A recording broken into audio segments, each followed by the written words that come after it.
This Council resumes the second reading debate on the Housing Amendment Bill 2025. Mr. Chen Kin-por, Chairman of the Bills Committee on the bill, will first address the Council on the committee's report. Mr. Chen Kin-por. Thank you, President. As the Chairman of the Bills Committee on Housing Amendment Bill 2025, I'd like to report the highlights of the deliberations of the Bills Committee. The bill seeks to amend the Housing Ordinance Chapter 283 and its subsidiary legislation to criminalize serious tenancy abuse, to empower authorized officers to demand personal details under specified circumstances, and to extend the time limit for prosecution of certain offenses. The bill also empowers the Director of Housing to specify the forms of fixed penalty notice and demand for the payment and recovery of fixed penalties for illegal use of roads within the estate boundaries. The Bills Committee held 2 meetings and invited written views from the public. While members generally supported the proposals in the bill, they urged the administration to clearly define serious tenancy abuse, step up publicity and education to allay tenants' concern, and prevent them from inadvertently breaking the law. The administration should be both compassionate and reasonable when enforcing the law, particularly in dealing with cases of unintentional PRH tenancy abuse by the elderly. The administration responded that it will constitute the offense of serious PRH tenancy abuse if the tenants sublet their flats, including those who reside in their flats but sublet parts of their flats to another person, or do not reside in their flats and use them for trade or business purposes for profit. As for creating works or carrying out online work at home without using the flat as a shop, it is regarded as permissible scenarios. For tenants who have involved in tenancy abuse and have voluntarily surrendered their flats before the commencement of the relevant provisions of the bill, they will not be held criminally liable for the above proposed new offense. The administration also advised that the Housing Authority will maintain proactive communication with the various stakeholders, including LegCo members and community organizations, on its efforts to combat PRH tenancy abuse, so as to ensure that the relevant policy can keep up with the times while being both compassionate and reasonable. The appeal panel housing will examine each appeal case according to the common sense and will look into the justifications of both the Housing Authority, HA, and the tenants in detail. To enable the public to better understand the new offense of serious misuse of PRH, the HA will launch a series of publicity campaigns after passage of the bill, and as a result, a later commencement date, that is March 2026, will be adopted for the relevant provisions. Members also inquired about whether consideration will be given to including provisions in the bill to empower the administration to recover from tenants' pecuniary interest, that is, rent from subletting of flats, arising from behaviors of serious tenancy abuse so as to enhance the deterrent effect. As the offenses of serious TA and unlawful alienation of SSF, subsidized sale flat, are of the same nature, the administration has, after drawing reference from the existing ordinance, proposed to align the penalties for both offenses to a maximum fine of $500,000 and imprisonment of 1 year. The administration is of the view that the proposed penalty can achieve sufficient deterrent effect. At the same time, if it is found during evidence collection that the tenant concerned is required under the well-of-tenancy policy to pay additional rent, the administration will recover the difference in rent arrears from the tenant. The BC pointed out that the administration must ensure that the relevant housing department staff have sufficient experience and training to conduct criminal investigations in respect of the proposed new offense, and that measures must be put in place to safeguard the personal safety of the staff concerned. Members have also requested the implementation guidelines should be drawn up to enable an authorized officer to determine, on the basis of specific criteria, what circumstances will constitute reasonable grounds for exercising the proposed new power. To tie in with the stepped-up efforts in combating PRH tenancy abuse in recent years, the administration has recruited retired police officers to assist in investigation. Housing department staff have the experience and investigation skills to follow up on such cases, including those involving criminal prosecutions. At the same time, the Housing Authority will continue to strengthen training for its frontline staff to ensure professionalism in law enforcement. HD will also enlist the assistance of the police in cases where the personal safety of frontline staff is jeopardized in the course of carrying out their work. Regarding the arrangement of the bill to provide for a longer prosecution time limit for certain existing offenses and proposed new offenses under the ordinance, some members are of the view that the administration should consider further extending the prosecution time limit so that there is sufficient time for investigation and prosecution. The administration reiterated that the purpose of this legislative amendment exercise is to enhance the deterrent effect of the ordinance and to prevent those who trust to luck from breaking the law rather than to pursue offenses in cases where prosecution could not be instituted in the past. The administration has taken into account the consistency of the relevant requirements under the ordinance in determining the present proposed prosecution time limit, which is an appropriate arrangement as in line with the public's expectation that the administration should follow the relevant offenses within a reasonable period of time.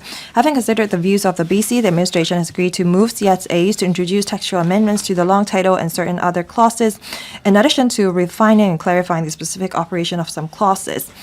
President, here is my personal views on the bill. The bill seeks to solve the tenancy abuse issue, to uphold fairness in public resource allocation. Under the current housing ordinance, even if there is any serious tenancy abuse, for example, if tenants sublet their flat or use their flat to do trade or business, the HA can only take over their flat. The maximum penalty is $500,000 and 1 year of imprisonment as proposed under the bill. This will pose a deterrent effect.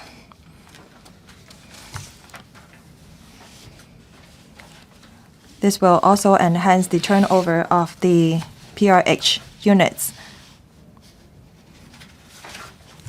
As sometimes evidence collection is too complicated, that's why the administration sometimes took longer time to initiate prosecution. Now, the prosecution time limit has been extended to 2 years after the commission of the offense and 6 months after the discovery of the offense.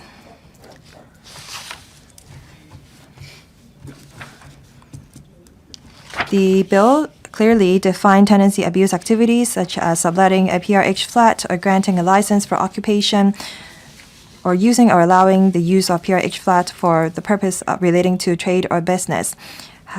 However, if people just work from home or use their PRH units as the correspondence address for their business, that will be permissible. HD staff will undergo professional training and they will adopt both reason and compassion when they take enforcement action. They will check the immigration records of the tenants before they decide whether the tenant is actually ordinarily residing in the flat. If this bill is passed, the new offense of tenancy abuse will take effect on the 31st of March 2026. The government will step up publicity through social media or by putting up notices at public housing estates. The average waiting time for PRH is now 5.3 years. Each tenancy abuse is barring households in need from getting hold of a PRH unit. By having this bill, we can focus our public housing resources onto those who actually need it.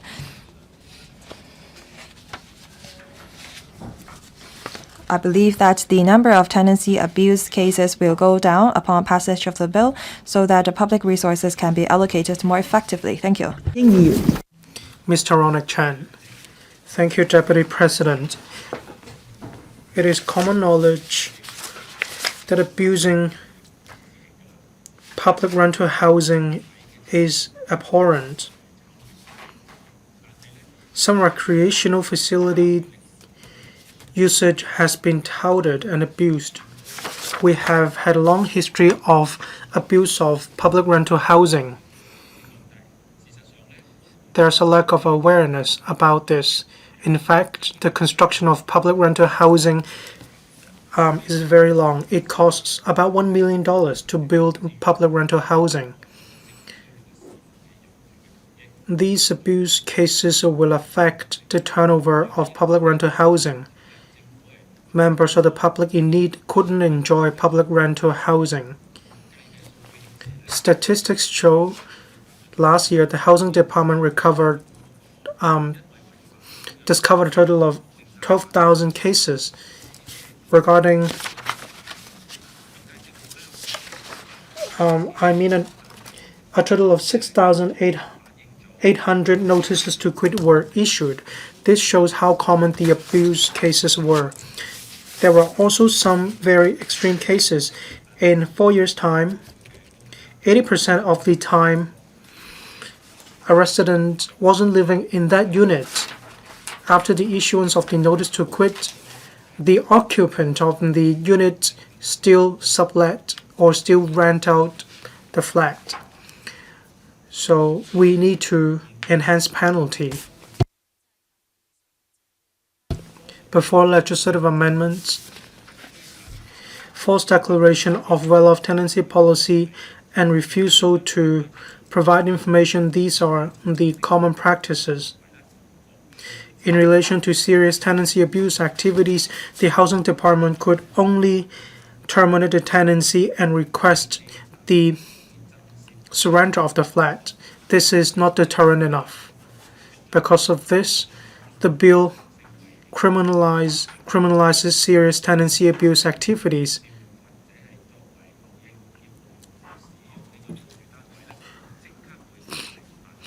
The use of the flat for purposes relating to trade or business is permitted under an authorized lease is criminalized. This is outlawed. Such an act will no doubt increase the cost of violating the law. This will also curb the practice of using public rental housing to make profits. These amendments will also make legal law enforcement actions more targeted. In the Bills Committee, the administration pointed out clearly that for serious tenancy abuse activities, the definition is actually very clear, including subletting a PRH flat or not living in the PRH flat, but carrying on trade or business or activities relating to trade or businesses. Upon the passage of the bill, the administration should continue with publicity and should cite examples of tenancy abuse activities so that members of the public won't be caught by the law inadvertently. Providing tutoring services, handicrafts, running a mahjong parlor might not constitute serious tenancy abuse, but then there are still violations of the tenancy provisions. The administration will allot penalty points in relation to the gravity of the misdeeds. In addition to examples of serious tenancy abuse, anyone breaching the tenancy agreement shouldn't be encouraged. There should be publicity that any person violating the law will have to face consequences, so the PRH resources will be used in a fair manner. Among the 12,000 cases, only 500 or so cases were prosecuted. The prosecution rate was only 4.2%. The percentage point is on the low side because of the prosecution time limits. Under the well-off tenancy policy, false declaration or refusal to provide information within 2 years after the offense or 6 months after discovery, prosecution must be instituted. But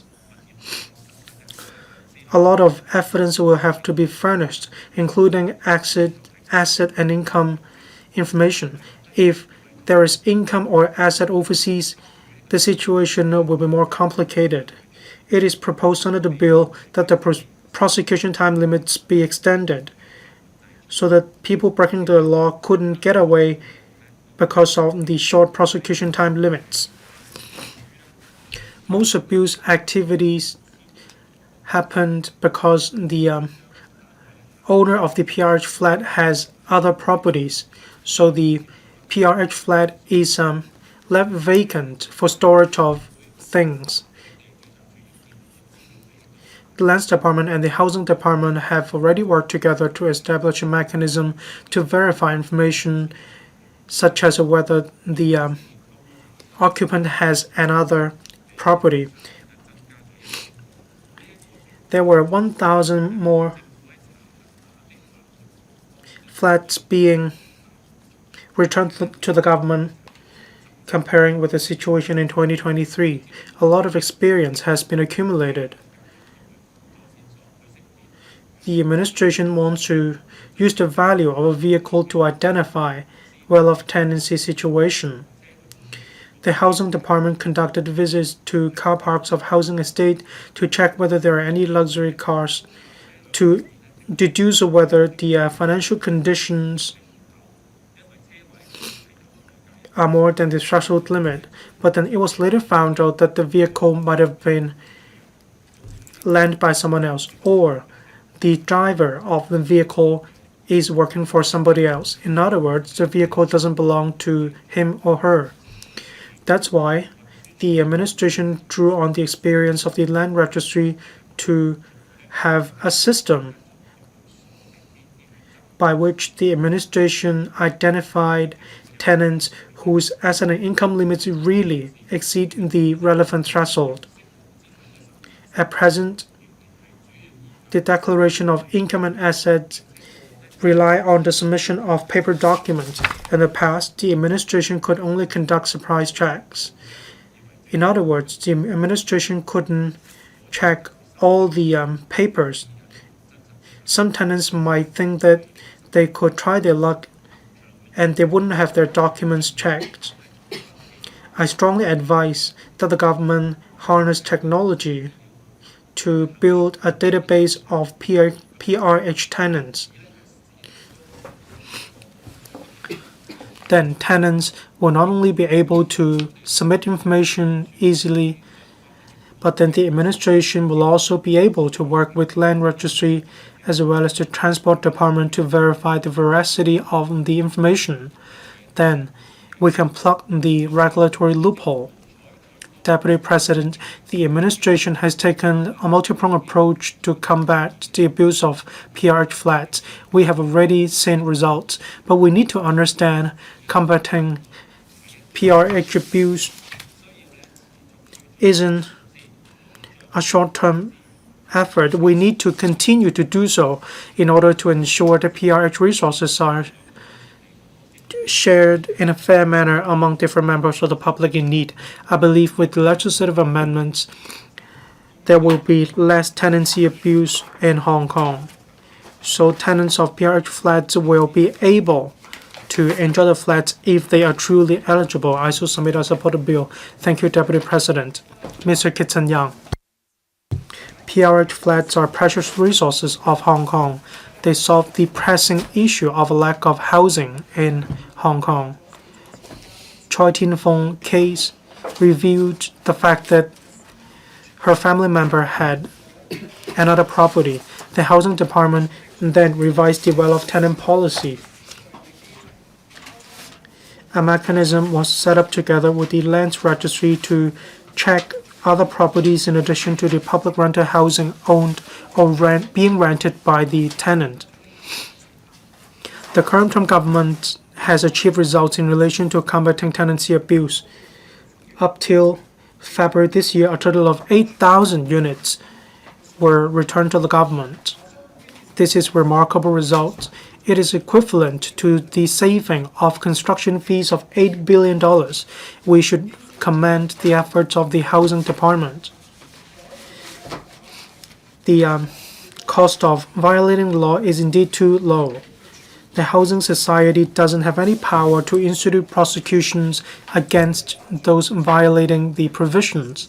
Even if the case is taken to the court, usually the tenants will only get a suspended sentence or get a very light penalty. That is not fair at all to people waiting to have a public rental housing unit.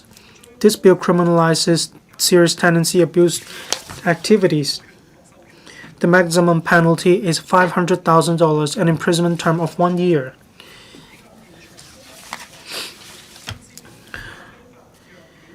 Authorized officers may also demand personal details or production of the Hong Kong ID card.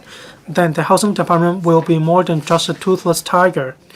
There is consensus in society to clamp down on the abuse of PRH units.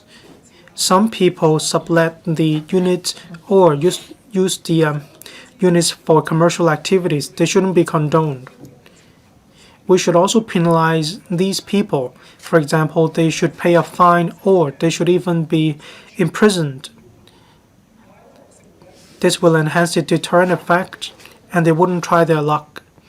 I expressed my concerns in the relevant panel meeting or the Bills Committee. Some real estate agents said that they didn't know that a particular flat is a public rental housing flat or not. Some tenants advertise the rental of their flat online. The administration should take into account the actual operation to make law enforcement action smoother. Say for making handicrafts or preparing meals at home or having live streaming sales, tutoring services, providing care for other children. These are abuses of PRH units. The Secretary explained more than once, making handicrafts for consignment or providing tutoring services is allowed. As for live streaming sales, if the tenant is living in the unit, even if the transaction doesn't take place inside the flat, it is not outlawed. We understand times have changed. Some people are working from home. As long as it causes no nuisance to neighbors, this should be permissible. If tenants don't bring a lot of footfall to the unit or they don't cause any nuisance, they may receive a warning, but then they won't be deemed to be carrying out serious tenancy abuse activities. There is difficulty in collecting evidence when it comes to having more than the number of people prescribed in a particular PRH unit. The administration should take more actions in relation to decoy operations. For instance, retired police officers should be engaged to collect evidence and to conduct inspections. This will help frontline officers to conduct criminal investigations. The administration is using money to encourage the public to report abuse cases. We are expecting an increase in the number of abuse cases. The administration should consider increasing manpower. Even if the administration is going to extend prosecution time limits to 6 years after the offense or 1 year after discovery, the administration may still not be able to complete prosecution work within the prescribed time limit. Otherwise, the administration will still be failing to prosecute the relevant persons breaking the law. Even if a person is given a suspended sentence, the person will still have a criminal record. It's about 9 months away from the implementation of the ordinance. The housing society should step up publicity. For example, flyers, pamphlets, and so on. They should use different scenarios to allay the concerns of tenants. We should let them know more about the situation. I'm concerned about the combating of the serious tenancy abuse of public rental housing by the housing society. There are a total of 30,000 public rental housing units of the housing society. Starting from September, tenancy agreements will be updated. If the tenancy don't agree, they will have to move out within 4 months. Construction history, construction method, housing society differs from housing authority in these aspects. There are a lot of differences between these two authorities.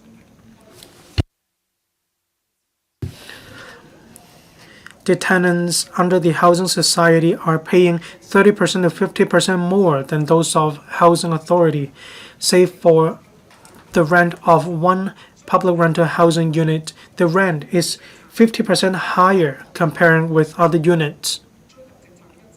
So we should pursue consistency of the provisions under the bill. The administration is sparing no efforts in combating the abuse of tenancy of public rental housing units. Some tenants tighten their purse strings, just like our former Hong Kong Observatory head.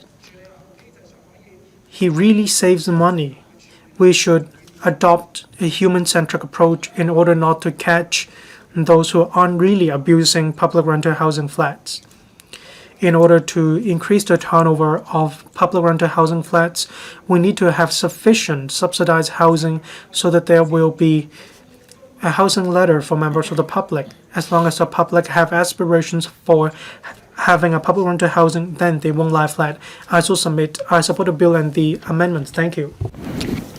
Mr. Martin Liao, Madam Deputy, PRH is an important public resource of Hong Kong. In 2022 July to the end of this month, the HA has recovered 7,000 PRH units whose tenants have committed tenancy abuse. That's equivalent to a large public housing estate. This shows the seriousness of the issue. The average waiting time of PRH is 5.3 years.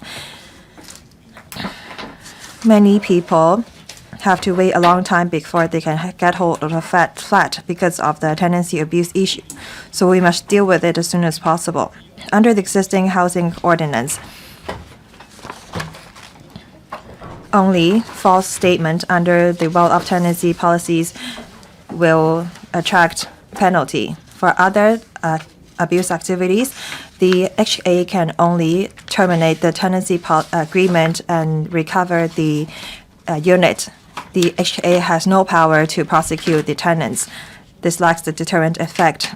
Now, Housing Amendment Bill 2025 proposes to introduce offenses of TA activities, including activities of subletting a PRH flat or using or allowing the use of a PRH flat for the purpose relating to trade or business. Once convicted, the tenant can be fined $500,000 and 1 year of imprisonment.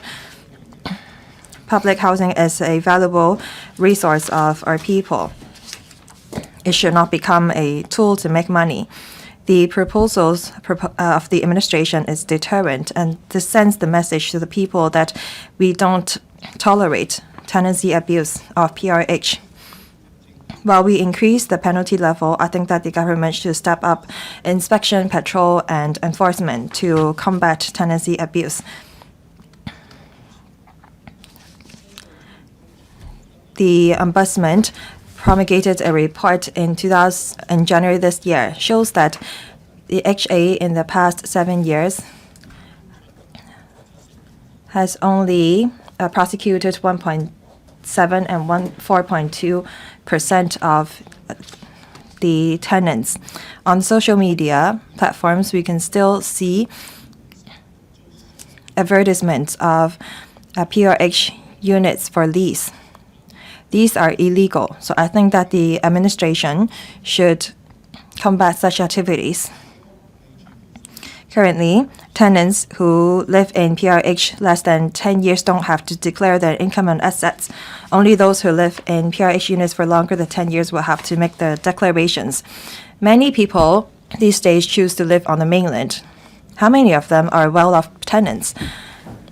Many people choose to lower their income and assets declared in the declarations. So I think that the government should work with the mainland authorities to look into establishing a notification mechanism. I know that the Housing Authority and Society will monitor the water and electricity usage rate of a unit to see if there is any tenancy abuse. I think that the Housing Authority and Society should establish a notification mechanism with the Water Supplies Department and the power companies. If the usage rate of waters and electricity is too low, then the power companies and the WSD should notify the Housing Authority and Society so that they can look into whether the units are still in use to further combat tenancy abuse. Madam Deputy, the bill also proposes to extend the prosecution time limit for false statements and refusal to furnish information.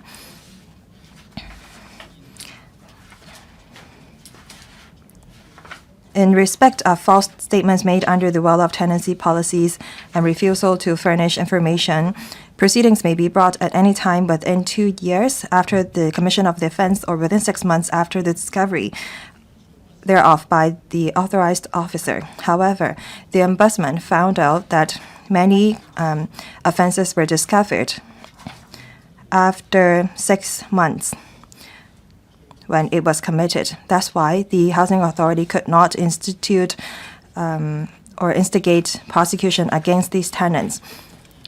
So I think that by extending the prosecution time limit, the Housing Authority and society can have enough time to investigate into these cases and to make sure that the current policy is fair. The existing ordinance does not empower the authorized officers to request a suspicious person producing proof of identity. So it's difficult for an authorized officer to verify the identity of people in a household.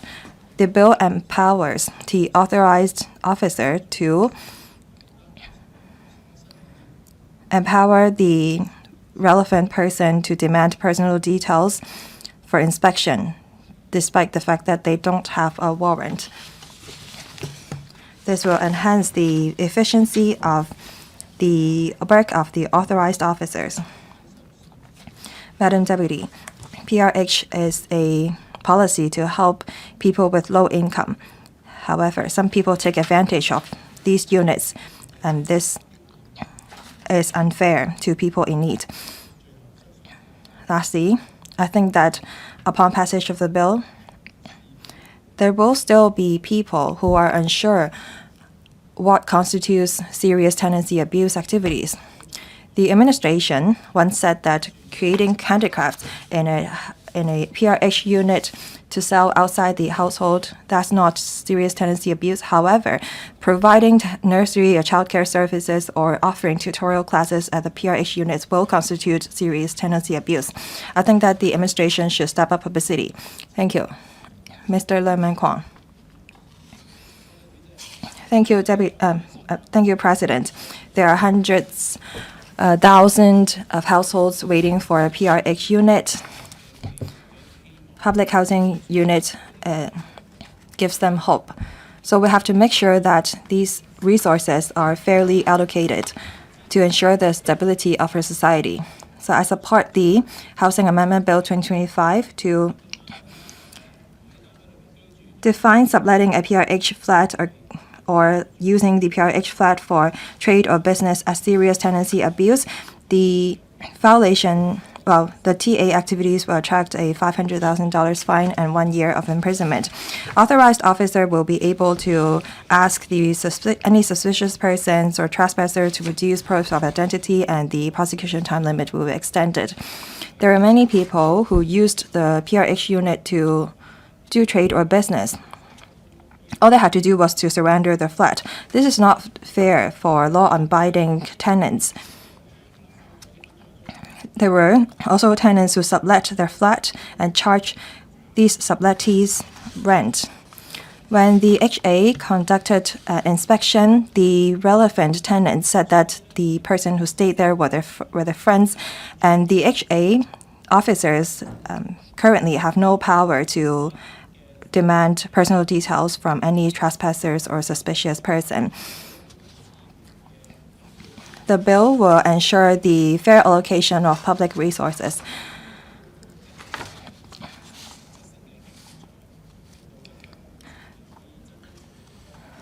This will ensure that our precious public resources goes to the people who are in need.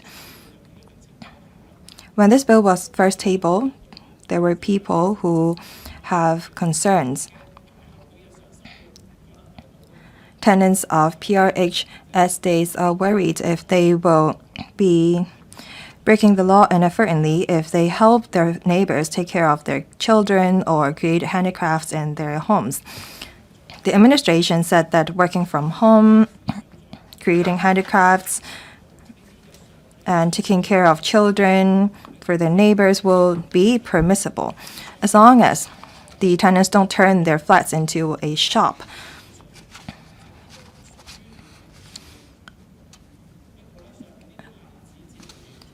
they will not be breaking the law. But this only addressed some of the concerns of the tenants. I think that the administration should step up publicity and education. They should make use of online and offline channels by putting up notices in the estate or put up advertisements on their website, create or distribute pamphlets and leaflets, organize talks and seminars. They should make use of innovative illustrations and examples to explain more about the bill for the people. For tenants who draw at their home to as a gift for their friends or take care of their neighbors' children in exchange of a red packet, they are worried if this will be constituted as a serious tenancy abuse. So I think that the government should perhaps make videos to better illustrate the definition of serious tenancy abuse. There is another point that I'd like to highlight. There are many measures to combat serious tenancy abuse, one of which is Report Public Housing Abuse Award. This relies on the information of tenants. If the case is substantiated, the HA, and the HA is able to recover the flat, then the real name informants will be given a reward. However, we saw some misreporting, and this has posed a heavy burden on the HA officers. With the amendment of the ordinance, there may be an increased number of reports. I think that the government should create a screening mechanism to screen out those reports that were obviously false. Other than promoting the bill to the public, we should make sure that the frontline officers are well aware of the provisions. The administration said that they will hire retired police officers to help carry out enforcement action. But there are some gray areas. And in order to better illustrate them to the frontline officers, the HA should perhaps create a database and offer help to the frontline officers. If they come across complicated cases, I think that the senior management should help the frontline officers to make a decision. This will maintain a harmonious relationship between the HA frontline officers and the tenants. I think that we should set a reasonable investigation time limit for each and every case so that tenants will not be facing undue burden. To combat TA activities is to make sure that public rental housing units are reserved for those who are genuinely in need. But I think that there aren't that many tenants who abuse their units. After we have stepped up efforts in combating TA activities, I believe that there will be fewer and fewer tenants who will try to commit such an act. How can we help tenants with financial means to purchase a flat? I think that we have to work on it. Well-off tenants may not be actually wealthy. They have, however, the potential to move up the housing ladder. So I think that the administration should devise measures and policies to assist them.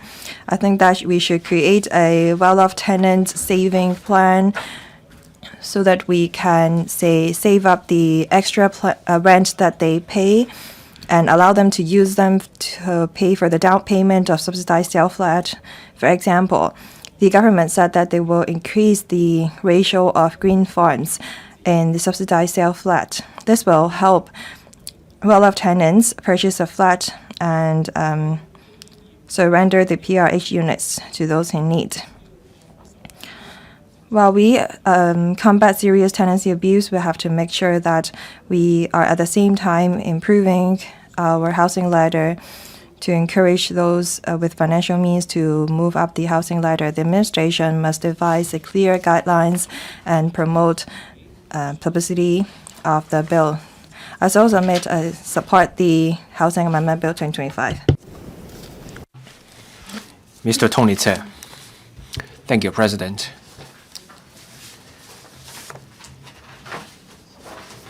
Public housing units are precious social resources, and they do not come cheap.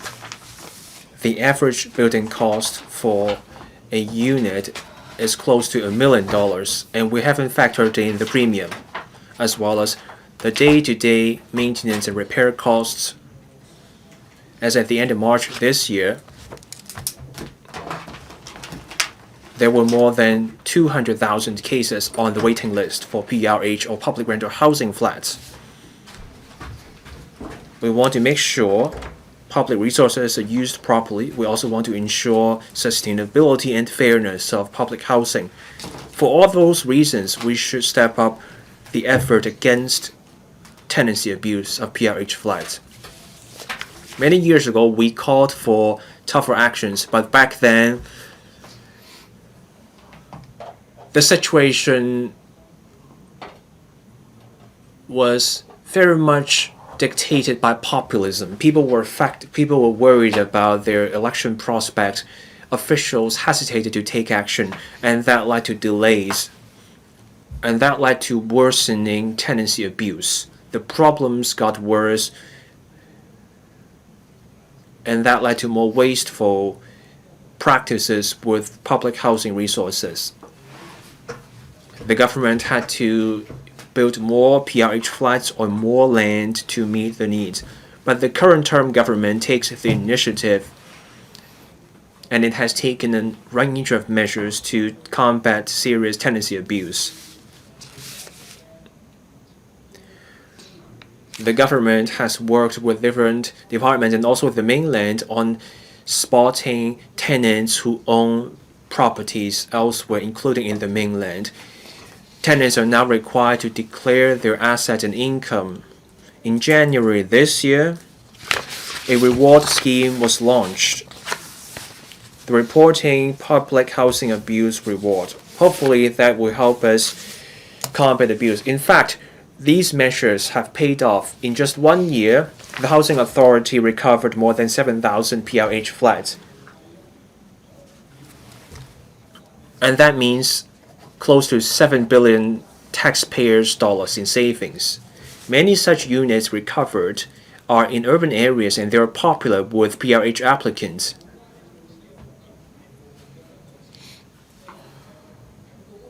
And these measures to combat tenancy abuse are supported by different groups in the community, including people who don't even qualify for PRH flats, and that shows people are not happy with the tenancy abuse. The Housing Amendment Bill 2025 will support the Housing Authority's effort to combat tenancy abuse. So for actions like subletting PRH flats for gains or using PRH flats for a trade or business, all those actions will become an offense. Authorized officers will be able to demand personal identity particulars from people suspected to be abusing the flat. There will be longer prosecution time limits for certain offenses, along with fixed penalty notices. This will step up the authorities' enforcement capability.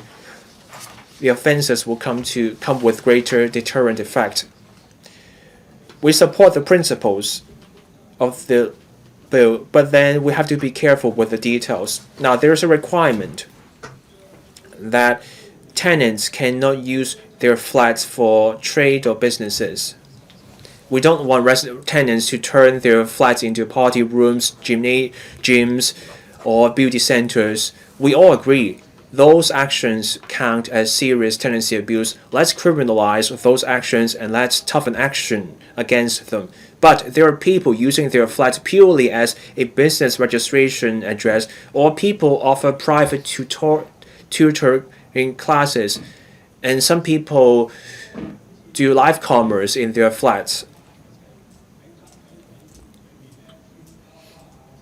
In the old days, people would put together plastic flowers among other handicraft work. What people do now in terms of private tutoring classes is simply similar to what people did back then, back in the days when people stood on their own feet to contribute to the economy. So on this point, the administration has clarified that handicraft at home would not be treated as serious tenancy abuse. The Secretary for Housing will move an amendment to align the wording with the expressions under the Inland Revenue Ordinance, such that for a tenant who uses their flat for a trade or business, those tenants may breach the law. The amended ordinance will take effect in March next year. So in the meantime, let's get the publicity right so that people won't be breaching the law inadvertently, and we can also avoid undue alarm. The Housing Authority tightened the well-off tenant policy. That led to discussions. Grassroots families move to PRH flats, their expenses go down, and then the household members may have earned a higher income because of the hard work they put in, and these people become well-off tenants. In fact, that's exactly what we want to achieve through the public housing policy. We should not stigmatize well-off tenants at public housing flats. For these people who are lifted out of poverty, we should offer them other suitable and reasonable housing options. For example, let's provide enough subsidized sale flats. Let's encourage those better off tenants to buy their own flats so that they can surrender their PRH flats to people in need. I welcome the government's pledge to adjust the split of PRH flats and SSF flats. Private flats have seen falling prices in recent years. Still, we have yet to see a marked decrease in the rent of private flats. And people are still having a hard time, especially when they no longer qualify for PRH flats, but struggle to afford a private flat.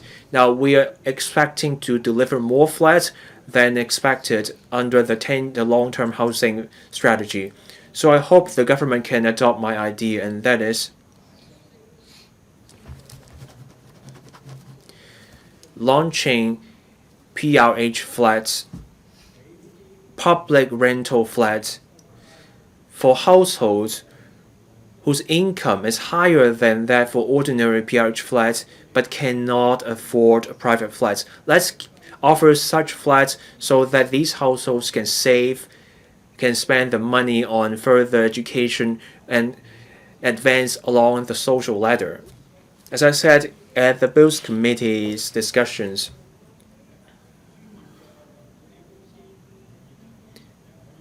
to fight serious tenancy abuse, professional property management companies and practitioners can play a role.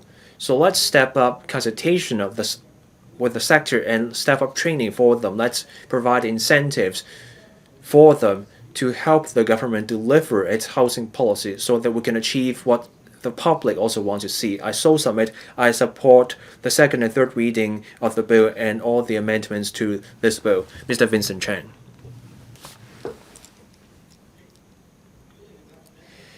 President, I support the Housing Amendment Bill 2025 and also the amendments to be moved by the administration in a moment.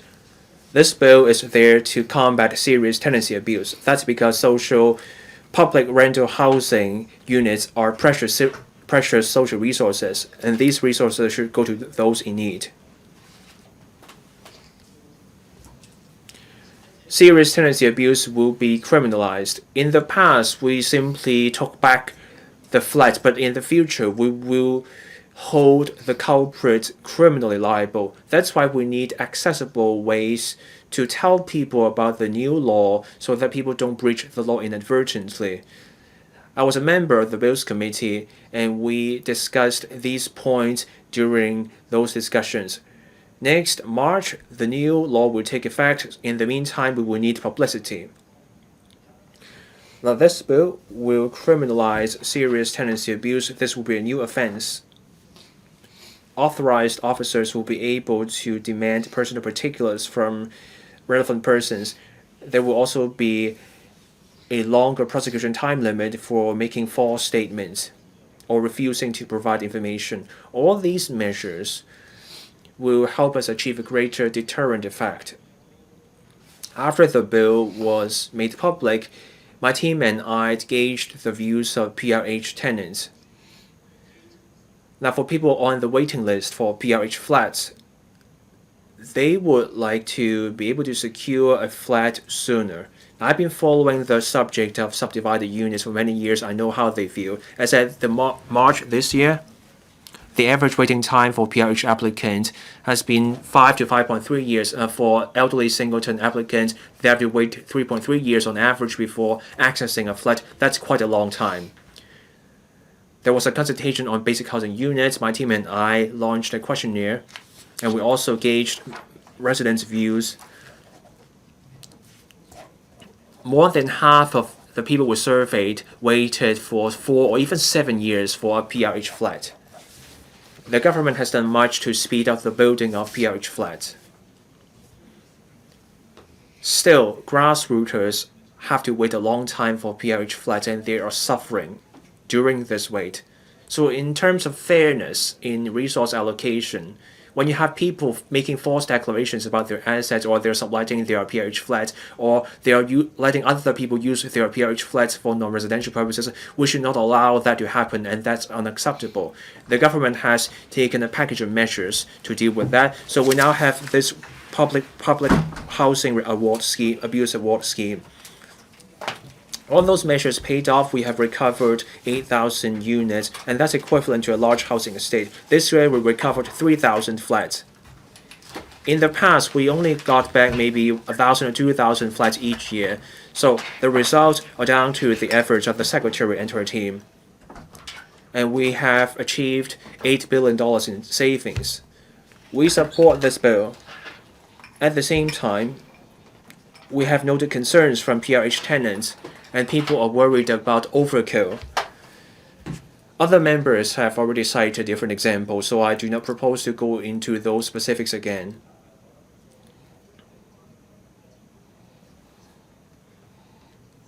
Now, people cannot use their flats as gyms, beauty centers, or tutorial schools. Those are no-go. But it's okay. If you simply make handicraft at home, or if you're doing live commerce, that's fine. There are 810,000 PRH tenants in Hong Kong. Most of them are law-abiding citizens.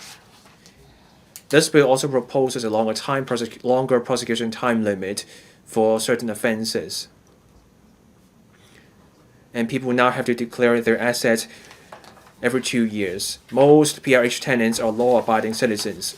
People approach me time and again about the new well-of-tenant policy, especially seniors. If they are worried about the new policy because they have little notion what asset their children may have. So after this bill is passed, I hope the government can explain how the new policy will work to allay concerns. I know the government has set up task forces to deal with the work on combating tenancy abuse. When you deal with senior tenants, we should act with empathy. There's an appeal panel for recovering units. Now, there may be tenants who are flagged as suspected abusers. People don't spend much time in their flats for all sorts of reasons. we can make use of technology. I know the Secretary is now working on initiatives about smart estate initiatives.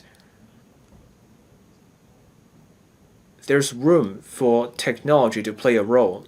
Overall, I support this bill and the amendments to be moved by the administration in a moment. We should not tar all residents with the same brush. Frontline officers need to be trained and they should investigate reports with care. Once we have cases, we should use them as case studies and show the public what our criteria are. We want PRH tenants to be able to save money and then move up the social ladder. That's our ultimate goal. You start with subdivided units, you move up to light public housing, and then you move up to PRH flats, and over time you can afford your own flat. So, Secretary, please keep up your work so that people can gradually move up the ladder and improve their living environment. I so submit. Ms. Eunice Yung, I speak in support of the Housing Amendment Bill 2025. Housing remains a major problem in Hong Kong for a long time. We have the double whammy of resource mismatch as well as a tight supply. According to the latest statistics, the average waiting time for public rental housing now stands at 5.3 years. That's up by 15% comparing to 4.6 years in 2019. In the past 5 years, every year, the Housing Authority received 6,200 cases of suspected abuse. 940 of them were substantiated, and 600 cases involved subletting and declaration of false information. The matter is now in sub judice. Starting from the beginning of this year, the government introduced the Report Public Housing Abuse Award. So a multi-pronged approach has been taken to tackle PRH tenancy abuse. And according to the government, with the introduction of the award scheme, more complaints is envisaged. So the number will go up to 2,600 a year. And if at least half of them are substantiated, that means 1,300 cases will have follow-up action. Now, according to the government, as of the end of February this year, in just 2.5 years, 8,000 PRH flats have been recovered, totaling $8 billion. So the measure has been very effective. The number of flats recovered are on a par with two Chunyang estates. So by putting forward the amendment bill, we will further criminalize the acts of tenancy abuse, and that law enforcement officers will have greater powers to take enforcement action to combat PRH tenancy abuse. As mentioned by other members, in terms of the enforcement figures and the prosecution figures at the moment, they are on the low side. Now, with the passage of the amendment bill, we hope that these figures will go up with a view to increasing deterrence. Now, we don't want to go after everybody. We want them to surrender the public housing units. Now, this is also the policy intent. And in fact, there are divergent views. The government have heeded these views. For example, under the real name informant complaint system, there are questions as to whether harmony in the neighborhood will be affected and whether people dare to receive this award. And under this circumstances, we do hope that the government can optimize public housing resources to help those in genuine need. We do hope that the amendment bill can help the underprivileged by allowing them to have a roof over their head. Now, in terms of the turnover, in fact, per unit, the maintenance cost is close to $1 million a year, and and every year it goes up by 20%. So we need to go after unlawful occupation and wastage of PRH resources. On well-off tenant policy, as I understand, about 5% of PRH tenants have exceeded the cap. There are also problems with people stashing away their assets or profiting from subletting, and that is why we have, through this bill, proposed to relax the requirements and allowing and demanding information from members of tenants' household, etc. All these will ensure optimal use of resources to help those in genuine need. Now, in terms of powers for the law enforcement officers, they can demand those who are suspected to have breached the regulation to show proof of identity. For those who refuse to cooperate, they will face criminal sanction. Now, I believe this helps solve a long-standing problem. Also, for the well-off tenant policy, new power will be given to officers to obtain information from members of tenants' household. There is also extension of the prosecution time limit to 6 years in order to plug the loophole. I understand, according to the administration's explanation, the major requirement is for the person to reside in the PRH flat, and occasional commercial activities is not a breach of the law. Now, I understand some homemakers may decide to take up part-time work at home. They may even take up online job or use their home to store some of the goods, and they should be given exemption.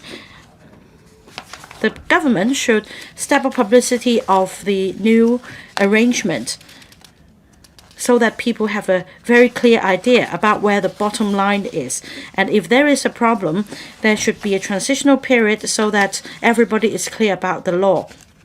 The government has replied that the estate newsletters will be used and together with seminars and the care teams, etc., to step up publicity. Now, I am a lawyer. I understand that very often people may cite ignorance of the law as a defense, but ignorance of the law is not a defense, neither is it a mitigating factor. So I think it is important that the government and the law enforcement agencies mount publicity. You should also engage the local community, district officers, as well as care teams, the police, in your publicity effort. In terms of enforcement actions, the law enforcement agency should explain very clearly their enforcement approach. For example, whether warnings will be issued first so that the public is clear about the whole process.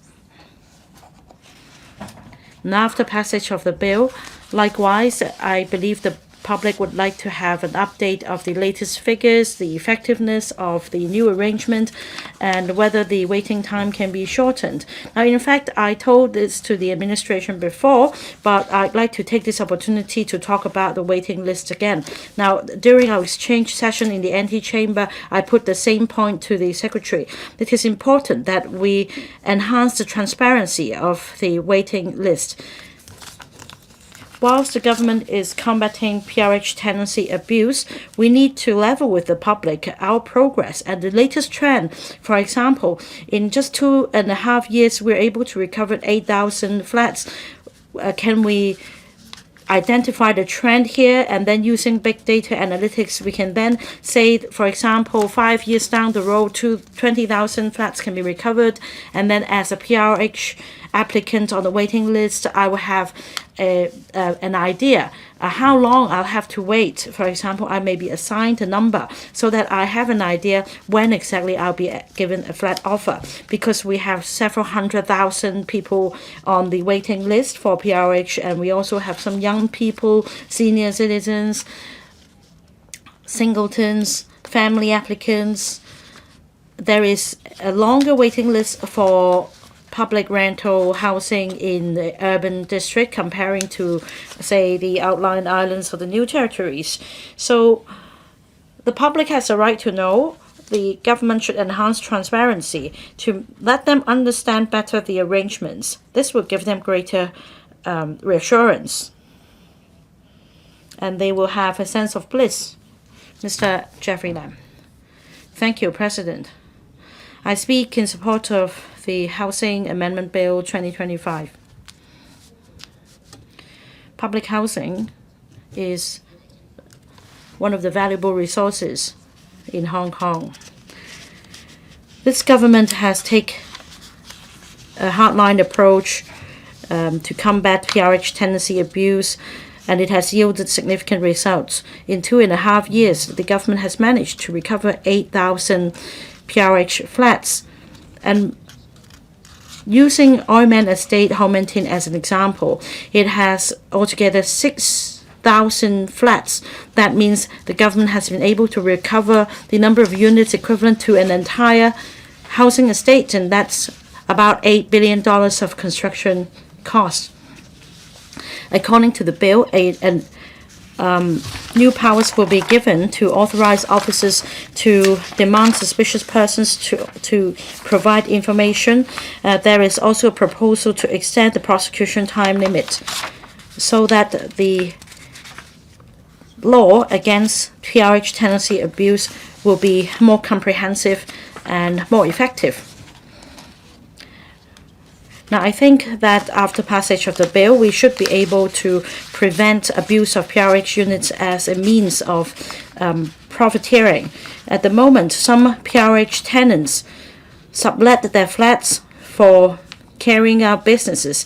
According to the report earlier published, in some really outrageous cases, subletting of PRH was involved. Advertisements were put up on the internet, and even after the housing department issued the notice to quit, the tenant continued to let the unit to others, and that shows a major loophole. The bill also targets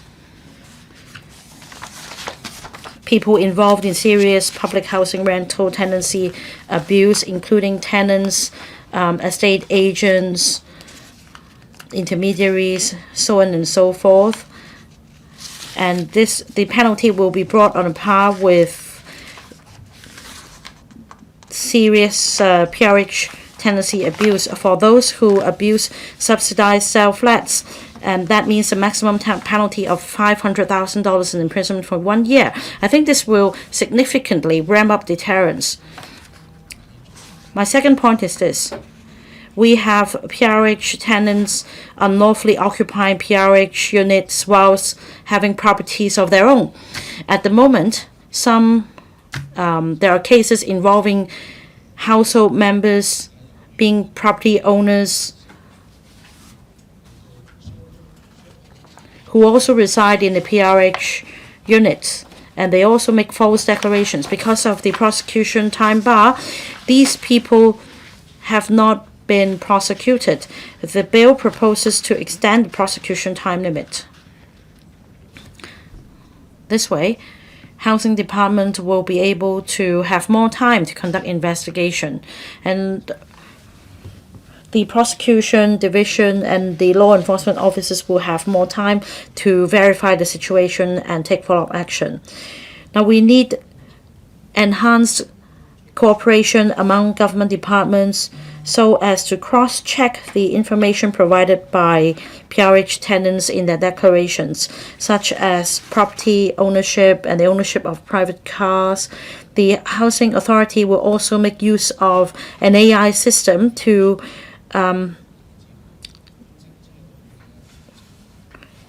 analyze the value of cars at the parked at the HA car parks. Well, I think this is a good idea. However, we cannot judge a book by its cover. Just because we have a nice car in the car park, it doesn't mean that a breach is involved. Perhaps it's a second-hand car, or perhaps it's the car of the nice car of a chauffeur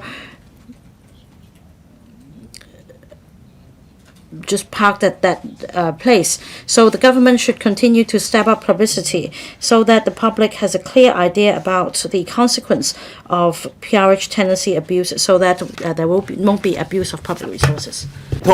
Dr. Lo Wai Kwok, I speak in support of the Housing Amendment Bill 2025. The bill seeks to respond to the community's aspirations on combating tenancy abuse. This is to ensure that the valuable PRH resources can be allocated to those in need. In recent years, we see tenancy abuse. This includes illegally subletting the flats as well as making the flats idle for a long time. This is against the tenancy agreement spirit, and this also prevents people from being allocated a PRH flat soon.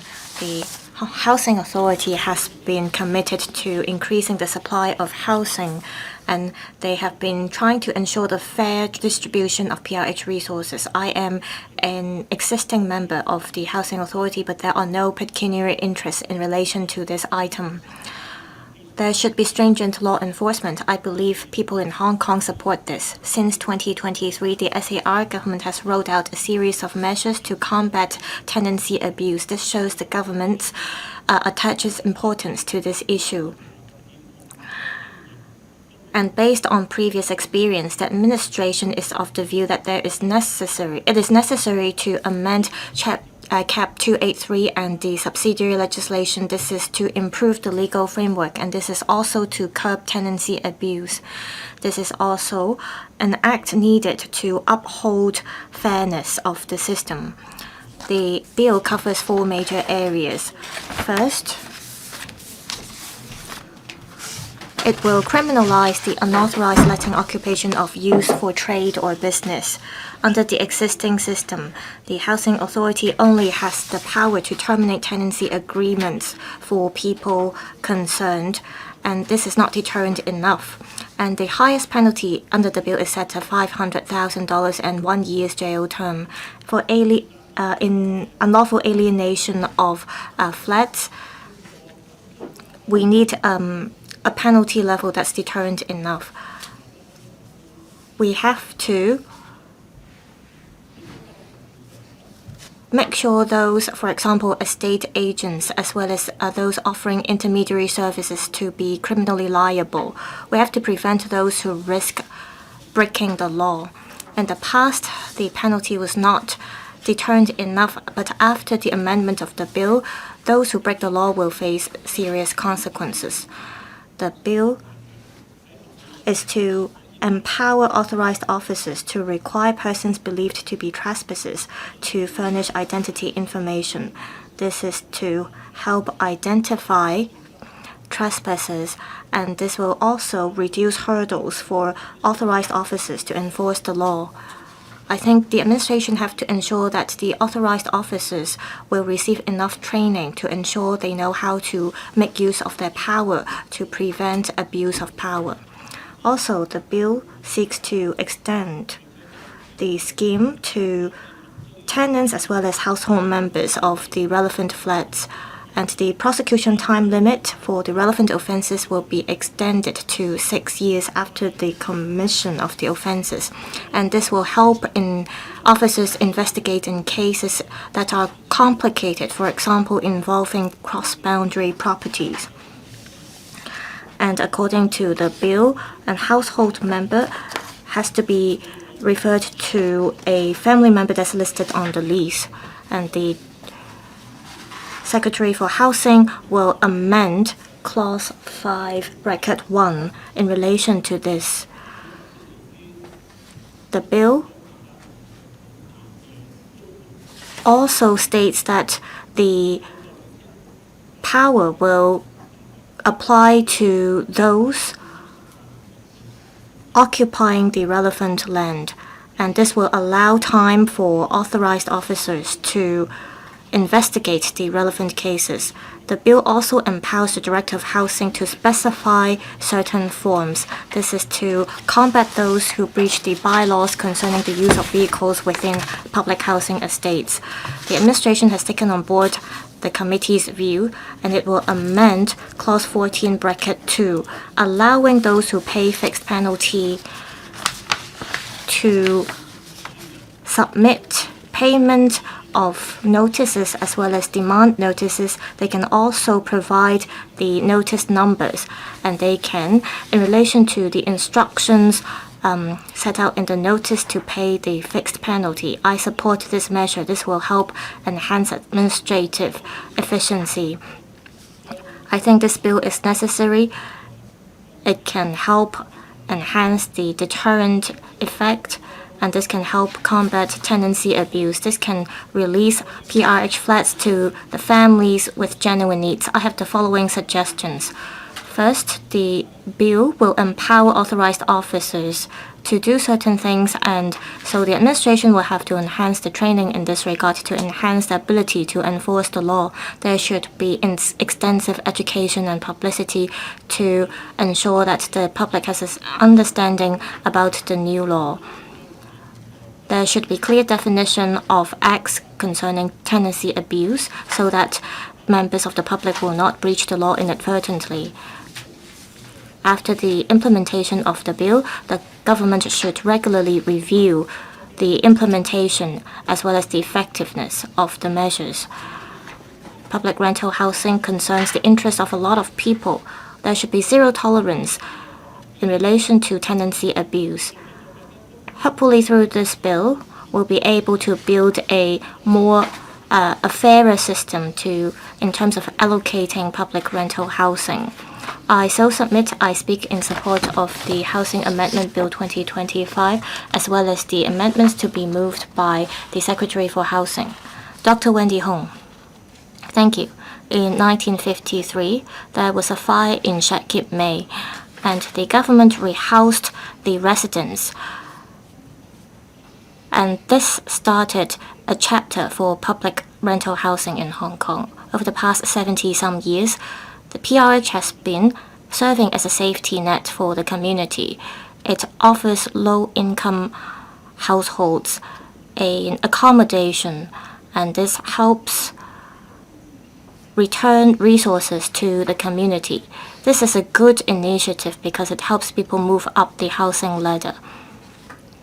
People can move from public rental housing to HOS flats or private housing. However, some tenants, the asset limit has exceeded the cap, and they covered up the assets they own and the income they earn. They want to gain as much as possible, and they turn public rental housing into a profit-making tool.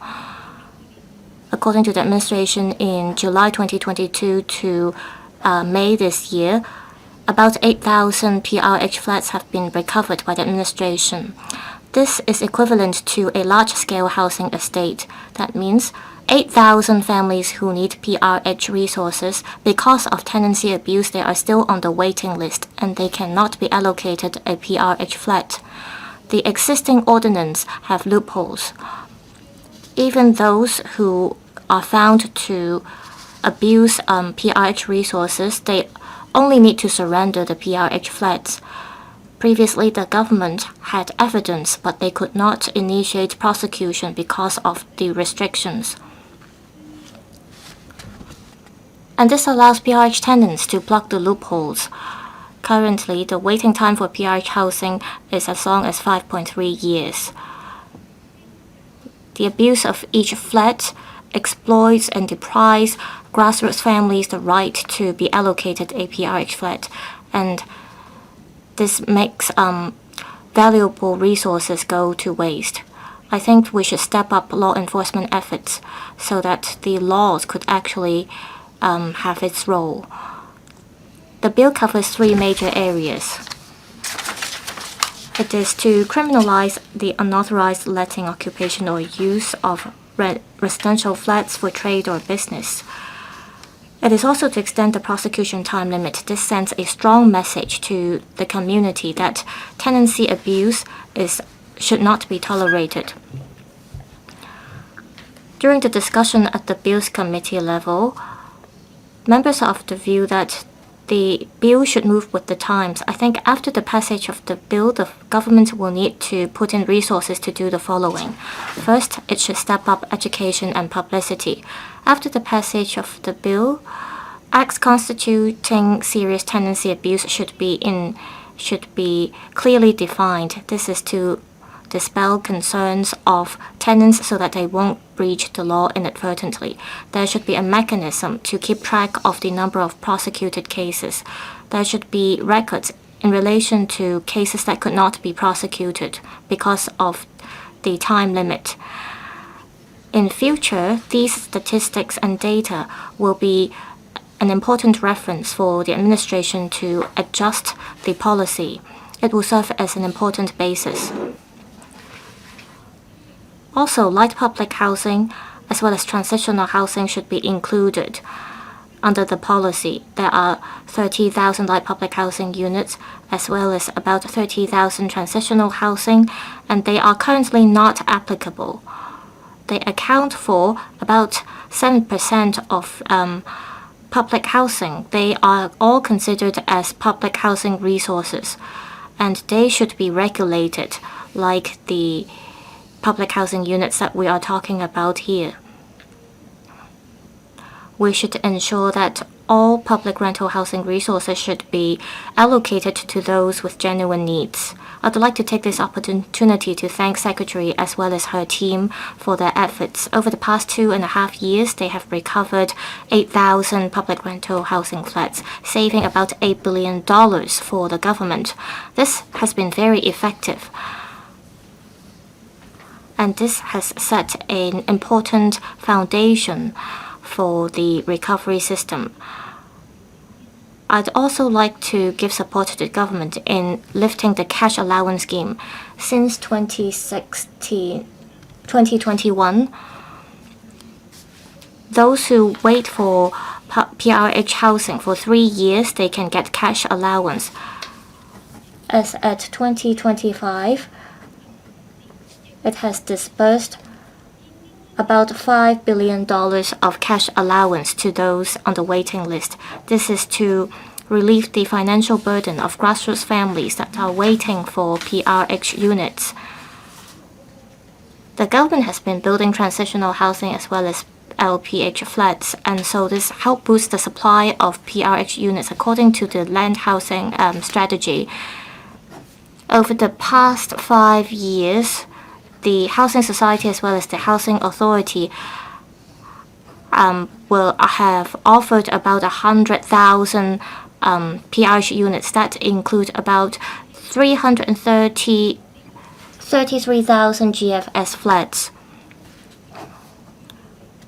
And it is expected that about 150,000 PRH flats will be provided. That includes 102,800 GFS flats as well as 55,800 subsidized sale flats. Also, about 30,000 LPH units will be completed by 2026-27. As at April 2025, about 18,000 transitional housing units have been provided, and another 2,700 will be completed in the coming 2 years. Some of the flats have seen population intake already. We also need social support that will offer help to grassroots families. This will help them plan their life better.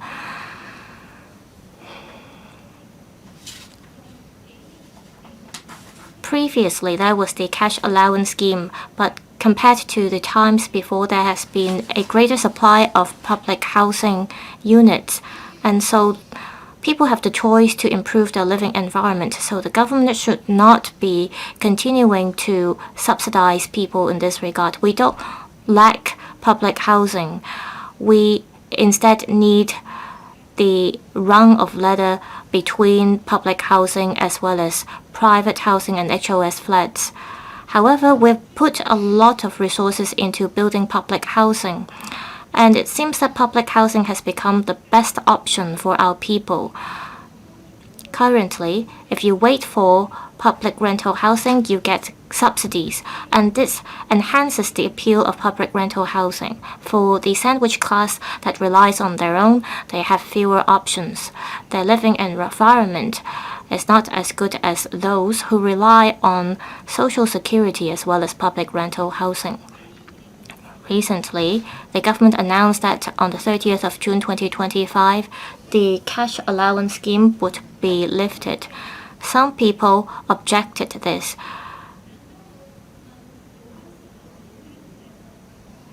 I asked those who live in subsidized units why do they not move to transitional housing.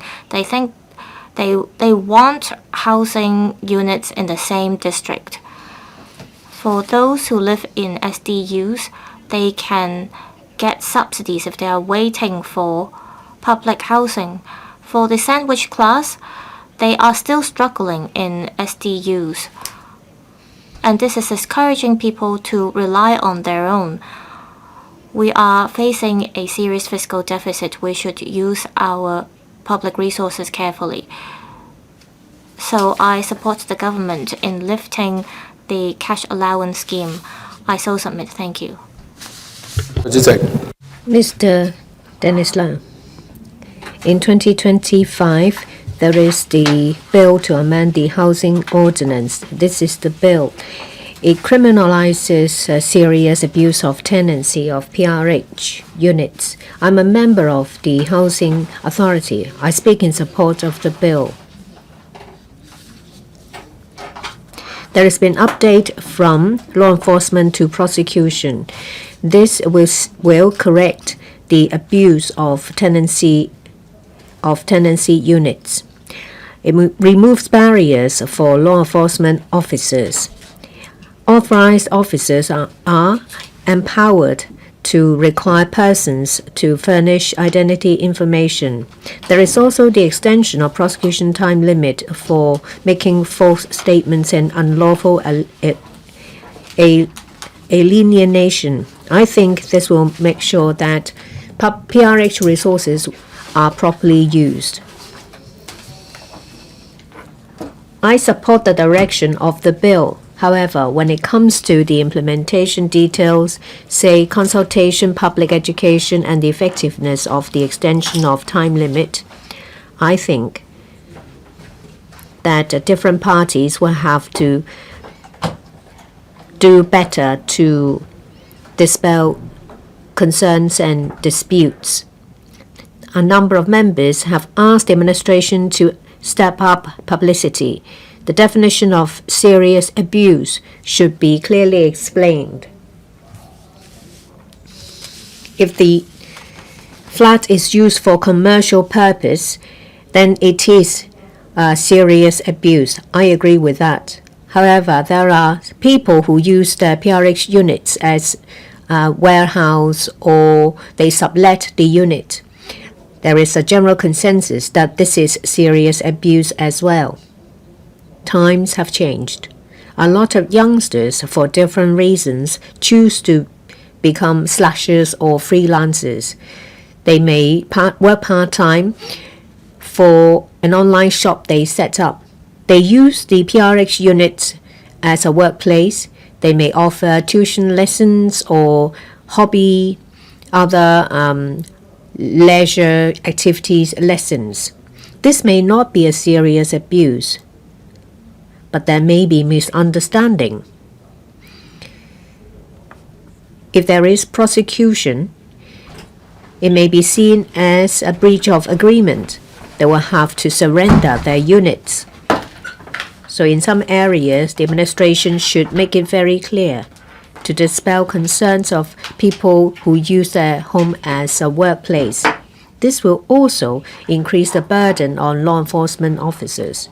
I suggest that after the passage of the bill, departments should clarify the definition of serious tenancy abuse. There should be better explanation. Different channels should be used to enhance publicity to ensure that the message is sent accurately. Another area that needs attention is the amendment relating to the extension of time. The time limit for prosecution relates to making false statements, unlawful alienation, and refusal to furnish information. The administration said that because of the short time limit, there has been a number of cases in which prosecution could not be initiated because the investigation has taken too long. I asked for the number of cases, but the administration said they didn't have the information. If in the future there are similar cases, that is, the investigation has taken too long beyond the prosecution time limit, these cases should be recorded. Statistics should be compiled so that in the future there will be quantifiable data for use.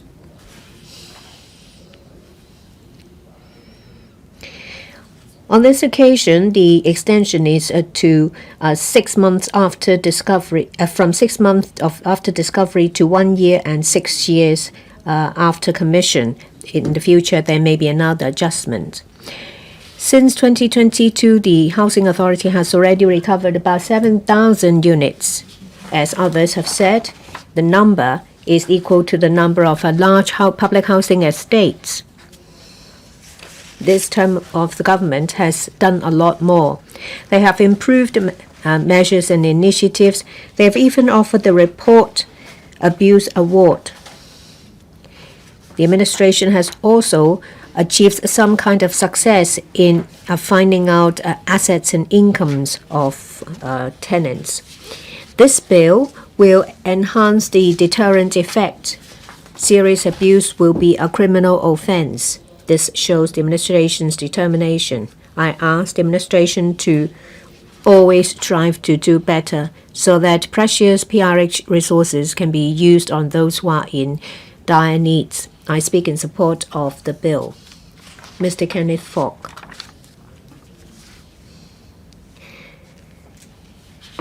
This term of government has done a lot of work on the housing policies. They've launched a series of operations to combat abuse of tenancy agreements. The bill covers 3 areas. First, criminalizing serious PRH tenancy abuse. Authorized officers are empowered to require the furnishing of information. The prosecution time limit will be extended. Details have been covered by other members. This has sent a very clear message to the public. That is, PRH resources are precious. The government will not tolerate any kind of abuse. I support the direction of the amendment. As we've said, that PRH resources are precious. They have to be properly allocated to those who are in need so that they will be protected in terms of their basic housing needs. This echoes the aspiration of the state leader, that is to enhance people's sense of happiness and to help them resolve difficulties. In the past, when there are breach of agreement or any abuse, the tenants only had to surrender the housing units, but now it becomes a criminal offense. It's a lot more serious.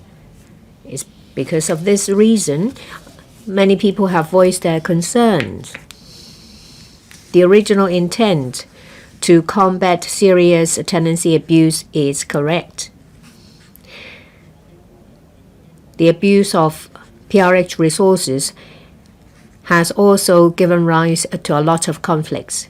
However, I don't want law enforcement officers to encounter difficulties because of gray areas or because of misunderstandings on the part of tenants.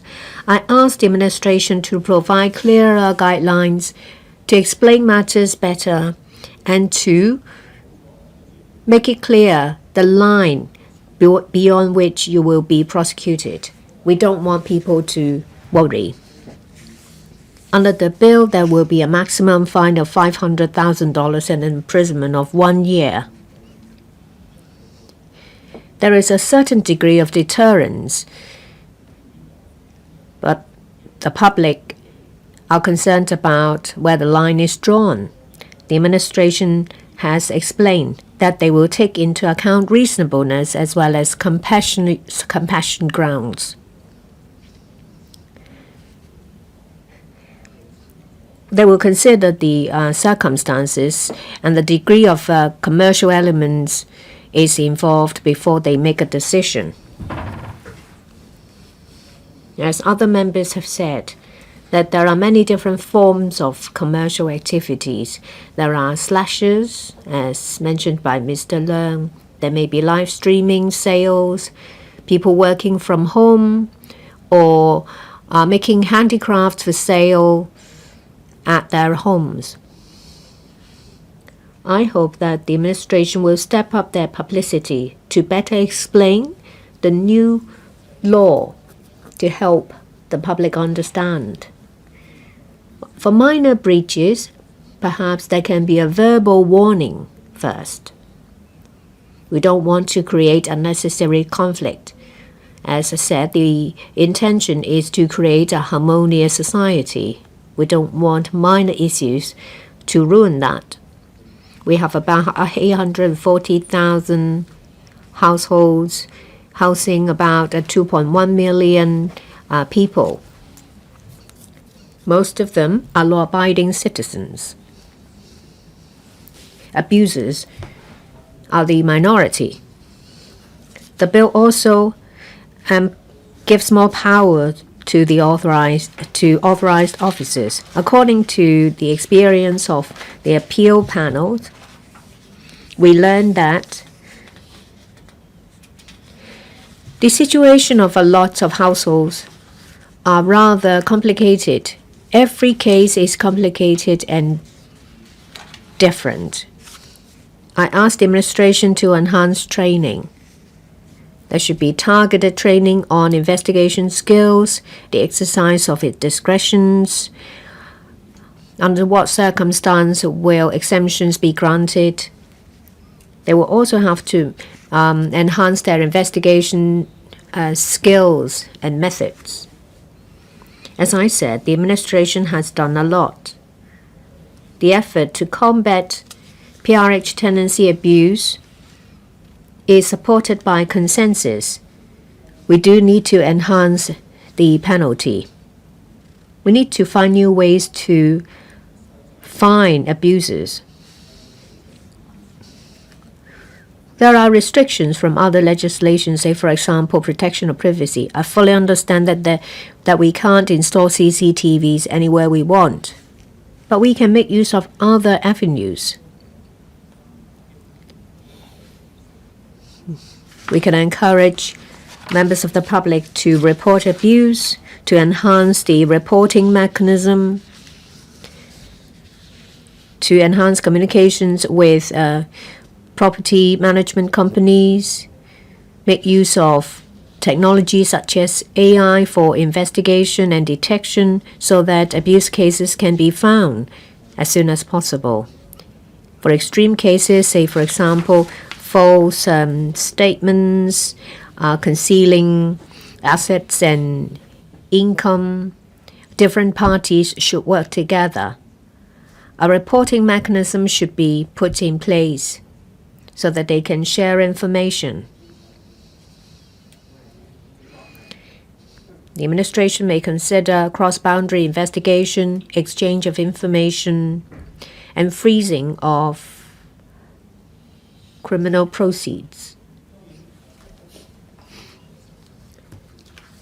There is a myriad of factors contributing to tenancy abuse. The turnover rate of PRH is less than 1%.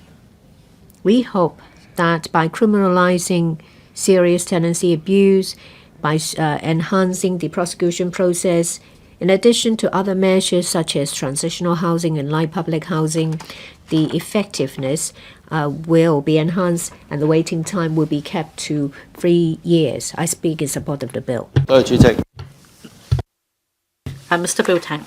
Thank you, President. I speak on behalf of the FTU, and I am in support of the Housing Amendment Bill 2025 in particular, the measures set out to combat PRH tenancy abuse. This is also one of the combination of measures rolled out within this term of government to step up efforts in combating PRH tenancy abuse. That is, apart from imposing criminal sanctions, preventive measures are also taken to prevent the problem from arising, and that greater deterrence can be achieved. Public housing are valuable resources. There are grassrooters living in poor living conditions, and since the start of this term of government, over 7,000 PRH units have been recovered for breach of the terms. It shows the government's commitment in combating abuse. Criminal sanctions will be imposed, and as I said just now, I hope that a greater deterrence can be achieved so that valuable public housing resources can be used to help those in genuine need. Now, one highlight of this bill is to give greater power to law enforcement officers to demand proof of identity from suspected offenders. In the past, when HA staff demanded tenants or those living inside the unit to show proof of identity, the suspect could play the stalling tactic and refuse to show the ID proof. The officer would have no alternative but to call the police. Now, for anyone who refuses to comply with this request without reasonable excuse, the person commits an offense. On conviction, a level 3 fine and imprisonment for 6 months will be meted out.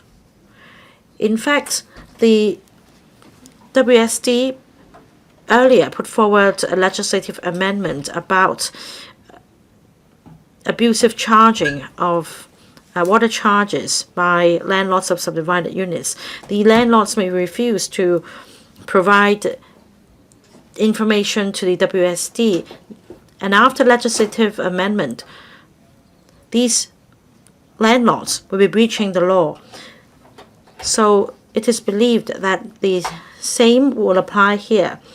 Now, of course, no subletting should be allowed. There are 3 types of activities. Now, the third type has attracted a lot of attention. That is using the unit for the purpose of business or trade, or allowing persons to carry on with such activities, etc. Now, simply put, we're talking about unlawful subletting of PRH units to another person. That's for the first 2 categories. What about the third category, about purposes relating to trade or business? Now, it's rather ambiguous. If you use the address of the PRH units for business registration, of course the answer is in the negative. Now, at the Bills Committee, some members asked about online streaming and sale of goods, whether it involves a breach. Now, the administration's answer was that this act would not amount to a serious abuse.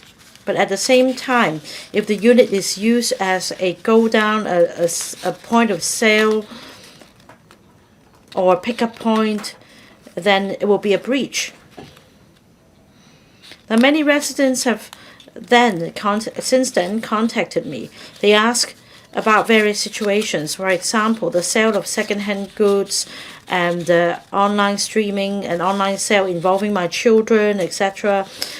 What about operating a YouTube channel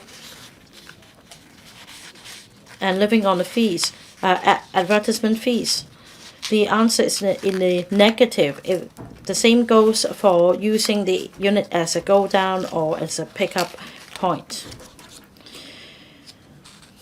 According to the amendment bill, on conviction, the offender may be subject to a maximum penalty of $500,000 and 1 year of imprisonment. So, in terms of penalty, it is now much harsher, but at the same time, the Housing Bureau has dished out sweeteners. Now, I have all along been involved in community work, and I fully agree that the so-called sweeteners could help address social conflicts and address grievances. Recently, the Housing Authority tightened the requirements for well-off tenant policy. And since then, I've heard some stories. For example, in a public housing unit, there is a couple who are retirees. Now, these 2 tenants live in the public housing unit.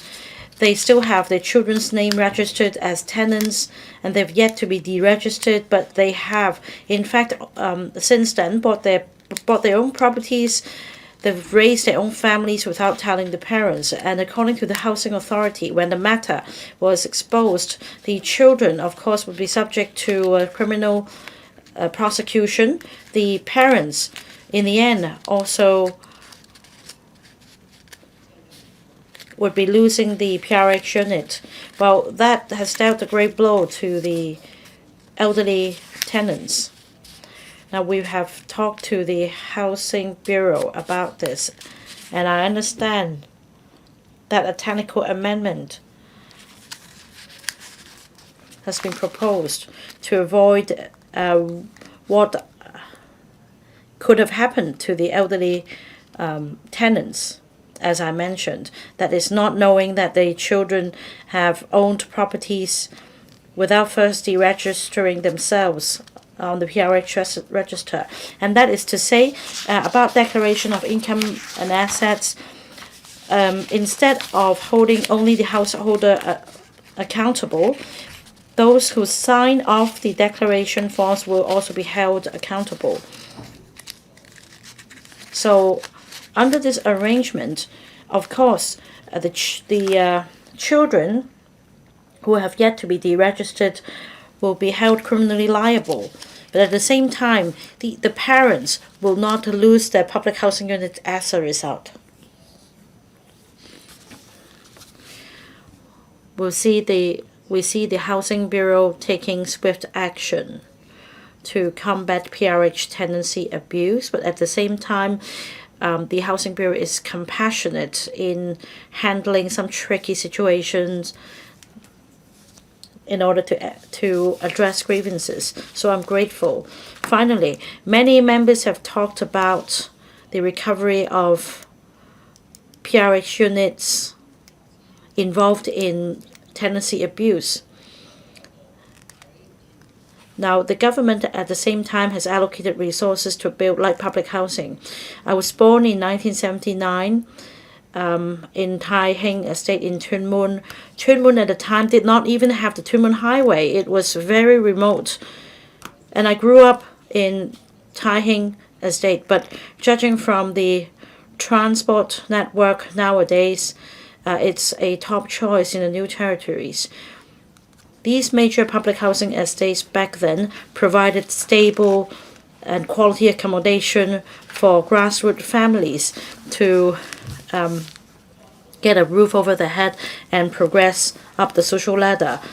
So I appeal to families living in subdivided units whose children are not having even a writing desk to do their homework. Please consider the light public housing arrangement, be it in the new territories. Dr. So Chong-Wing. Thank you, President. I speak in support of the Housing Amendment Bill 2025. This bill seeks to step up efforts in combating PRH tenancy abuse to ensure that public housing resources is targeted on those with pressing housing needs. Now, since the start of this term of government, rigorous efforts have been made to combat PRH tenancy abuse. From 2022 to the beginning of this year, the government had successfully recovered about 8,000 PRH units involved in tenancy abuse. That's equivalent to spending $8 billion on a major public housing estates. Valuable public resources can now be allocated in a reasonable manner to PRH applicants on the long waiting list. We've now seen significant results. More importantly, the measure could help reasonable and optimal use of government resources while ensuring the fairness and impartiality of public welfare policy. Despite total commitment on this matter, I don't think the government has been given sufficient power. According to the existing legislation, even in the event of a serious PRH tenancy abuse, the Housing Authority is only equipped with one tool, and that is to terminate the tenancy. No prosecution can be initiated, and there is limited deterrence to speak of. The government has decided to introduce a summary procedure for PRH tenancy abuse, including subletting the PRH flat to another person, or granting license, or allowing the use of the flat by another person for purposes relating to trade or business. These will be criminal offences which attract a maximum penalty of $500,000 and imprisonment for 1 year. There are 3 aspects to the bill. For serious PRH tenancy abuse cases, they will be criminalized, and authorized officers can demand the suspect to provide information. The third point is extending the prosecution time limit on offenses involving false declarations so as to achieve greater deterrence. The majority of PRH tenants are grassrooters. They are not well versed with the laws of Hong Kong. The government must be careful in taking law enforcement action so as not to spike grievances. The government should also differentiate intentional abuse from non-intentional ones.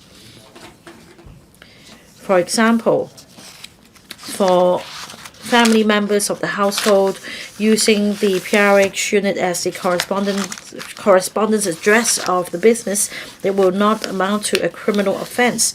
Reasonableness and compassion will be exercised in determining these cases, and that no criminal liability will be incurred if the suspect surrenders the flat before the proceedings begin. Well, I think the government should offer protection for the underprivileged. Serious PRH tenancy abuse, of course, is a serious matter.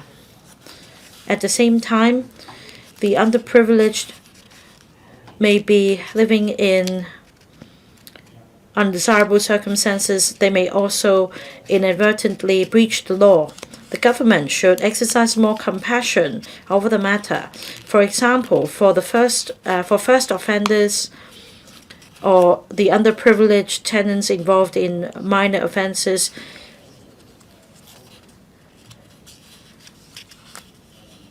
warnings should be given before initiating prosecution. The second point is that the government should step up publicity.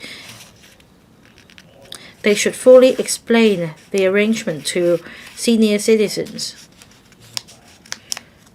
such that they understand that even if no prosecution is initiated, they still face the consequence of losing the PRH unit if they breach the terms. The third point is to introduce a tiered penalty system. For non-intentional abuses, there should be a system of warning or reprimand, and only repeated offenders will be subject to criminal prosecution. There are other measures. For example, tenants can be asked to declare assets more frequently. There can also be a lower threshold of income and asset under the well-off tenant policy to force well-off tenants to surrender the units. This bill does not touch on the issue of well-off tenants, except the following. That is, to extend the prosecution time limit from 2 years since the commission of offense, or 6 months from discovery of offense, to 6 years after the commission, or 1 year after discovery of the offense. As for investigation of false declaration of assets, it usually takes a long time to go through the cumbersome procedures. Because of the prosecution time bar, some cases are not properly prosecuted. Last year, the administration initiated 750 prosecutions against false declarations. It shows the administration's commitment. More importantly, extending the prosecution time limit through the bill will give a strong and clear message to the community. It will also achieve greater deterrence. According to the prosecution figures, false declaration of assets is quite rampant. So apart from stepping up the efforts in combating false declaration, a self-declaration mechanism should be set up to grant leniency to offenders who are willing to come forward and make an admission so as to recover the PRX units as quickly as possible, as well as to save costs for prosecution.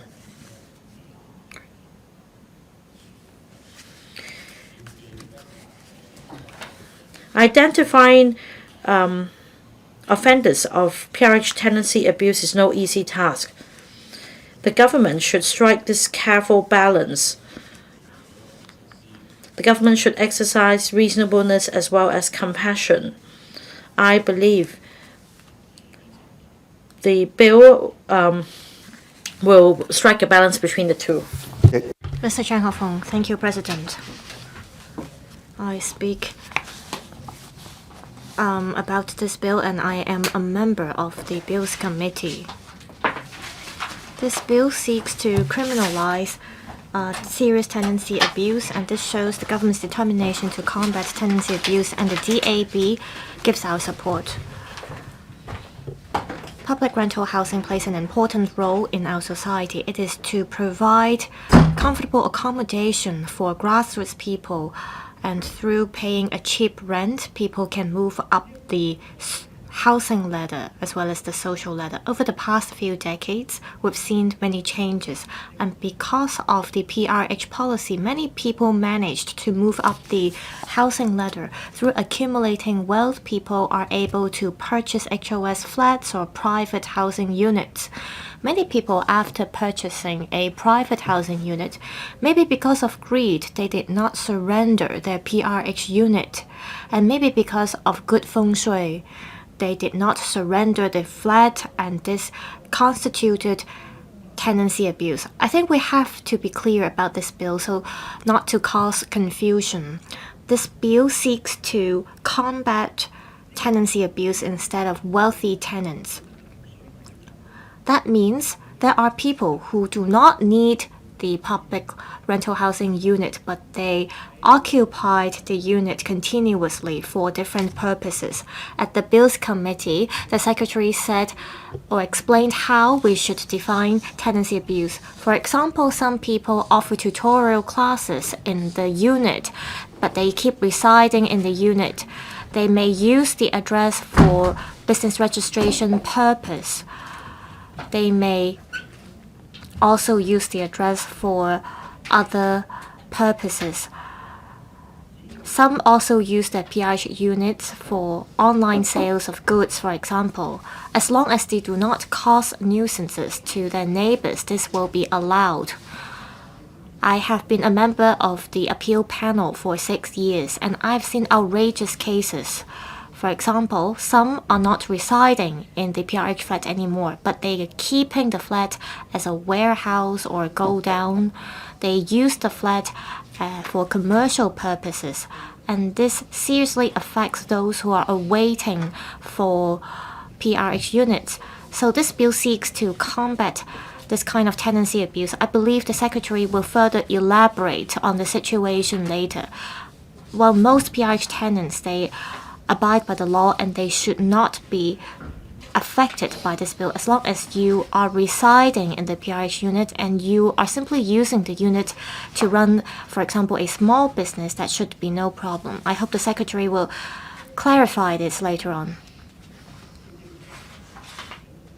Now, normal PRH tenants, by paying a cheap rent, they should be able to save up money by residing in the unit.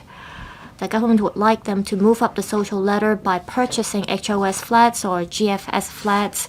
For those who are wealthier, we hope that they can purchase a private housing unit. Well, with such an environment now, it's not easy for us to purchase a private housing unit. there are not many people buying HOS flats. About 9,000 to 10,000 HO flats are available every year for balloting. So many PRH tenants, they do want to move up the housing ladder. However, the current system does not allow them to do so. And this gives people the impression that PRH tenants are all very wealthy. Well, Secretary, I agree with what you said earlier. The PRH policy is to allow PRH tenants to save up money. It should not become a loophole. There should be merits to the policy. Well, if there are merits, how can we further expand and escalate the merits? We are having this bill to combat tenancy abuse. Next step, we have to help wealthy tenants to move up the ladder. Some PRH tenants told us that the wealthier tenants, because they've exceeded the asset limit, they do not want to move out of the PRH unit, so they remove their children from the lease, and so there are only 2 elderly members residing in the PRH unit. Is this what we want? We hope that young people, if they do not have the financial capability, they can stay with their family members, and after they've saved up money, they can move up the social ladder. That's why the DAB suggested that the government relaunch the Tenant Purchase Scheme 2.0 so that those who can afford it, they can purchase a flat. We want people to move up the social ladder by accumulating wealth. Then we can make those who work hard to achieve what they want. Now we have heard views that people do not want to take up full-time jobs. They opt for part-time jobs because they won't be able to stay in their PRH units if they take up a full-time job. They want to work for just 3 days a week in order to stay in the PRH unit. This does not help unleash the labor force. And we are kind of forcing the PRH tenants to lie flat. We are therefore proposing a Tenant Purchase Scheme 2.0. We hope to unleash the labor force within the PRH estates. We want them to, through their hard work, move up the social ladder. PRH units should not be their stumbling block. Instead, it should be their stepping stone. I hope that after the passage of the bill, for the next stage, the government should think seriously how we can allow the wealthier PRH tenants to move up the ladder. I support this bill. Thank you. Mr. Michael Look. Deputy President, I speak in support of the Housing Amendment Bill 2025. I used to live in a PRH unit. When I was a district councillor, I served the residents of a public housing estate. I witnessed many PRH units, PRH tenants stay in a good environment because of this policy. There is a small group of people who abuse the resources, and this lengthens the waiting time for those awaiting PRH units. And every year, the government has to pay a lot for maintenance and management. This bill seeks to combat serious tenancy abuse. Over the past few years, 8,000 some PRH flats have been recovered. Some PRH flats have been sublet to others and have been used for trade or business purposes or for storage purposes. This bill seeks to criminalize these acts, and the highest penalty is $500,000 and 1 year of imprisonment. So this shows that public housing resources are valuable and they should not be abused. This bill helps to ensure that those in need can enjoy the public resources as early as possible. To facilitate law enforcement, the bill empowers authorized officers to require persons suspicious to furnish identity information. For example, an officer sees someone in a housing estate, and if the person may refuse to provide personal information, for those who make false statements and reject to provide information, the relevant prosecution time limit will be extended from 2 years to 6 years after the commission of the offense and 1 year after the discovery of the offense. This gives flexibility for relevant officers to enforce the law. The bill also prevents people from getting away. In the past, only 6 months were not enough for people to initiate prosecution and collect evidence. So people may drag on by refusing to provide information to the authorized officers so that they can get away. Well, overall speaking, we support this bill. At the same time, however, a number of members are concerned about the so-called gray area. The Secretary on different occasions has explained what it means by tenancy abuse. Say if you offer tutorial classes in your PRH unit, take care of children or help sell goods online, this shouldn't be a problem. However, there are many different scenarios. For example, I offer facial treatment to my neighbor in my PRH unit. Would that be allowed? Say I give haircut for others. How frequently do I do that? Will I be considered as abusing the tenancy? So how do you draw the line here?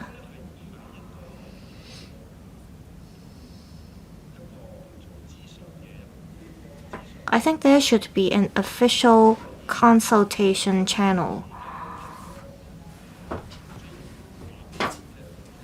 or an inquiry channel. People can make inquiries with the housing department to see whether they would breach the law. There could also be a declaration system for those who do not engage in unlawful activities. They just want to make ends meet through the PRH unit. They can report it to the administration.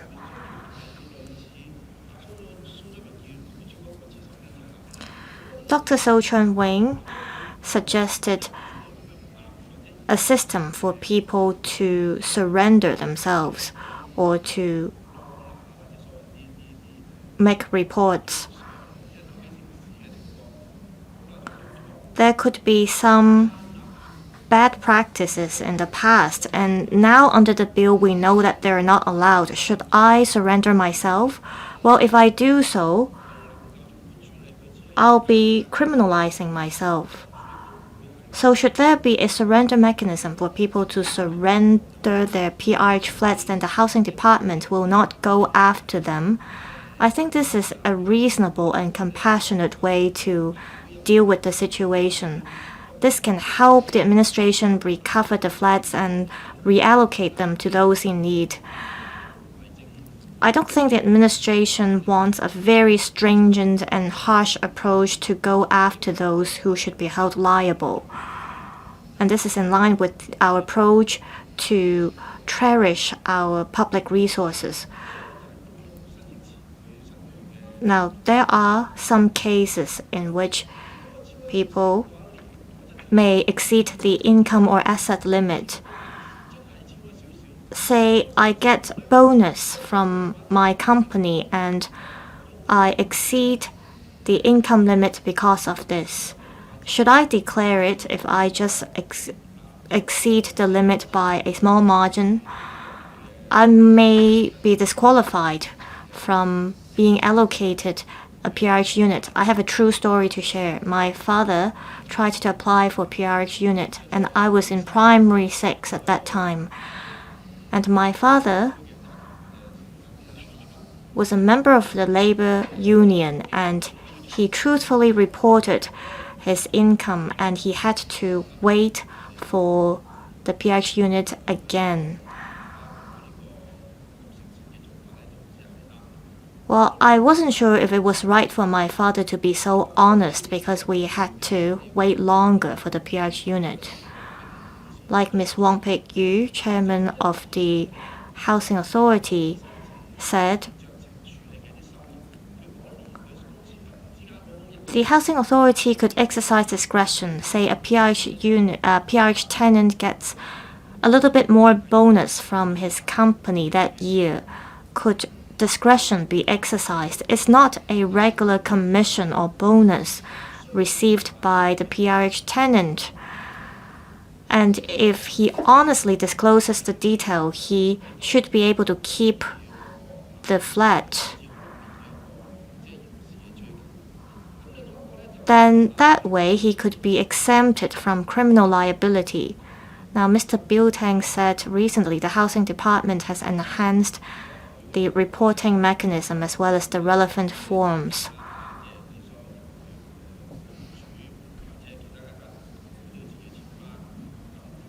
So the tenant as well as his household members will have to make declarations, and each person of the household will have to be responsible for their own declaration. Say a PRH tenant has children and their children has purchased properties, and because of some reasons the spouses of the children or the spouses of the tenants did not report the property because they may want to return to the PRH unit one day. So would that be considered as a misreporting? Could there be a more humanized or compassionate approach to deal with these cases? Could they be allocated a transitional housing unit or interim housing unit instead of having to be held liable? Now, I think supply of public housing, for example, we need GFS flats or white form secondary flats.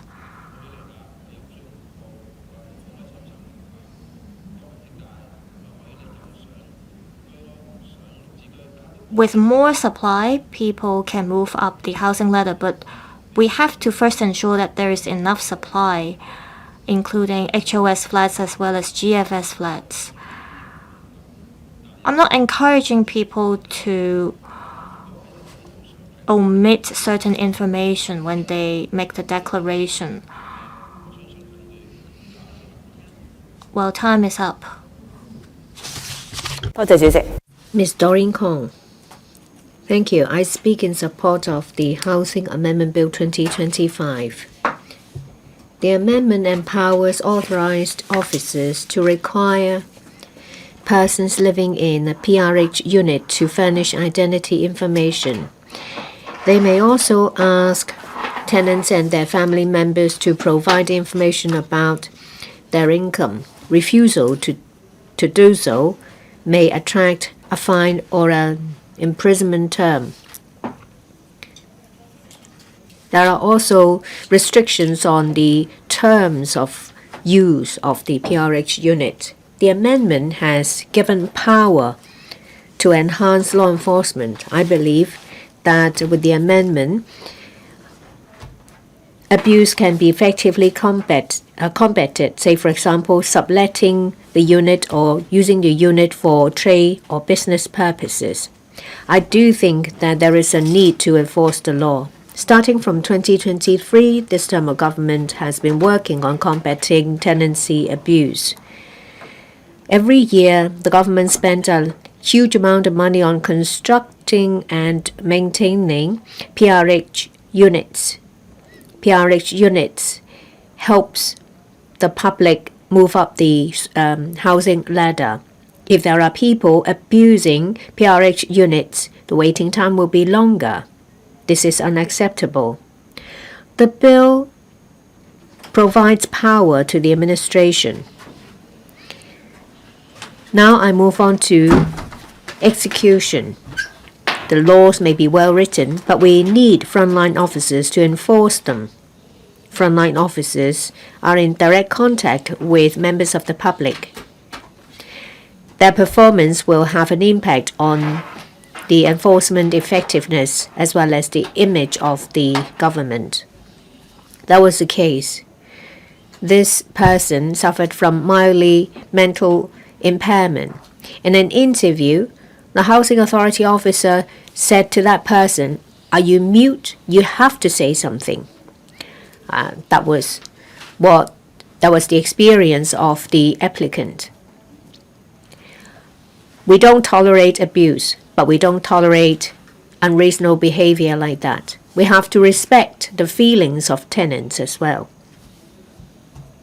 There should be sufficient training to frontline officers. Transparency should be enhanced. When requesting for information, officers need to be respectful and polite. There should be a proper set of audit mechanism and monitoring within the housing authority to ensure that abuse will be tackled at its root. PRH units is a haven for a lot of people. In the past, people opened their doors. You know your neighbors.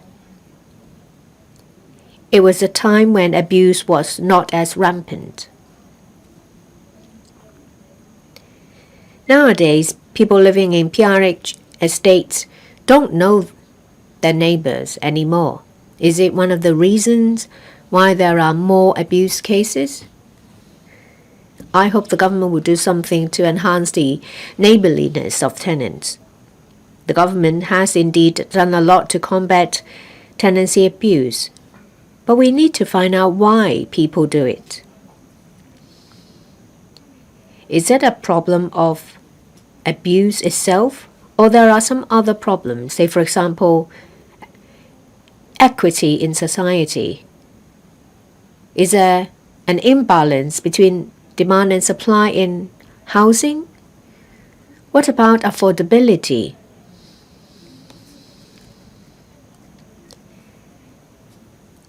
The percentage of public housing out of the total number of housing units is rather high for Hong Kong. But there are estates that are old. We need to also work on redevelopment of housing estates. I hope the government will work on these areas as well. I will support them. I so submit. Ms. Judy Chen. I'd like to first of all declare that I'm a member of the Housing Authority. I speak in support of the Housing Amendment Bill 2025. The bill will enhance the effectiveness of efforts to combat tenancy abuse to ensure that the resources will go to those in need. Land is a scarce resource in Hong Kong. Housing is a precious commodity. There is high demand, persistently high demand. The government's housing policy is to provide affordable housing for the grassroots. We should not neglect or tolerate illegal subletting, abuse of tenancy, as well as the use of the housing units for commercial purposes. PRH units should be given to those who are in need, not for perpetrators to make a profit. There has been some cases tenants sublet their units illegally for profit. Some tenants are sitting on a huge amount of assets, but they still hog their unit. They do not want to surrender the unit for those who are in need. Some units are used for unauthorized trade or businesses, say gym, restaurant, a salon, And these activities seriously affect the environment for other tenants. This is grossly unfair to the others. This also has an adverse impact on PRH allocation. The bill proposes a number of measures to effectively improve management of PRH estates and law enforcement efficiency effectiveness. There is a proposal to extend the prosecution time limit so that people will not be able to drag their feet and evade liability. Before the bill, the prosecution time was short. Investigation has taken too long, and there was no prosecution. Under the existing law, the period was 2 years after commission or 6 months after discovery. A lot of cases have missed this time limit. This did not curb abuse. Law enforcement actions are limited in effect. Now that the limit will be extended to 6 years after commission or 1 year after discovery. This gives more time for the administration to take action to fight against tenancy abuse and to stop people from evading responsibility. I think this enhances a deterrence. Those who think they're lucky enough not to get caught will have to think twice. The furnishing of information will be extended to cover members of the household. This plugs the loophole. The duty to declare is on the tenant only. Members of the household are excluded. Some households make use of allocation of assets to evade the policy. The extension of coverage will enhance the effectiveness of the vetting mechanism. This will effectively plug the loophole.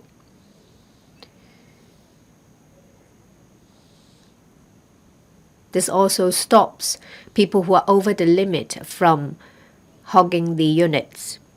There is a clear stipulation that PRH units are not for carrying on of a trade or business. It is public housing. It is a home for the grassroots, not a place where you use to make money.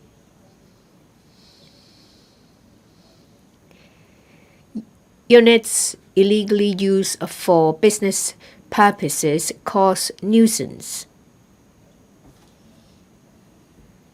I hope that the proposal will effectively stop people from using the unit for business purpose.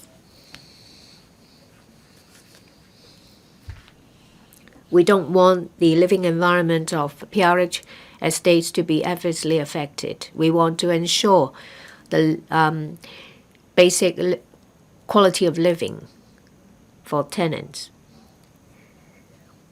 The bill has cleared the definition of a number of terms, say for example, trespassers. Trespassers are defined as people who enter the land without authority.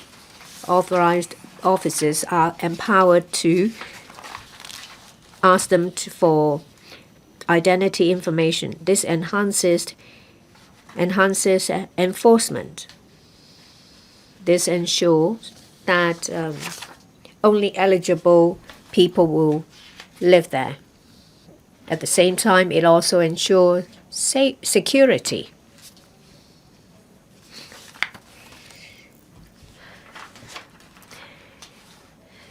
The amendment shows that the government is determined to ensure fair allocation of PRH resources, that they are determined to combat abuse and other forms of breach of tenancy to ensure that PRH resources are used on those in need. This shows that the administration is determined to provide an equal environment and are determined to enhance the living conditions in PRH estates. I see that a lot of efforts have been devoted to ensure an equal environment. This cannot be achieved without these proposals.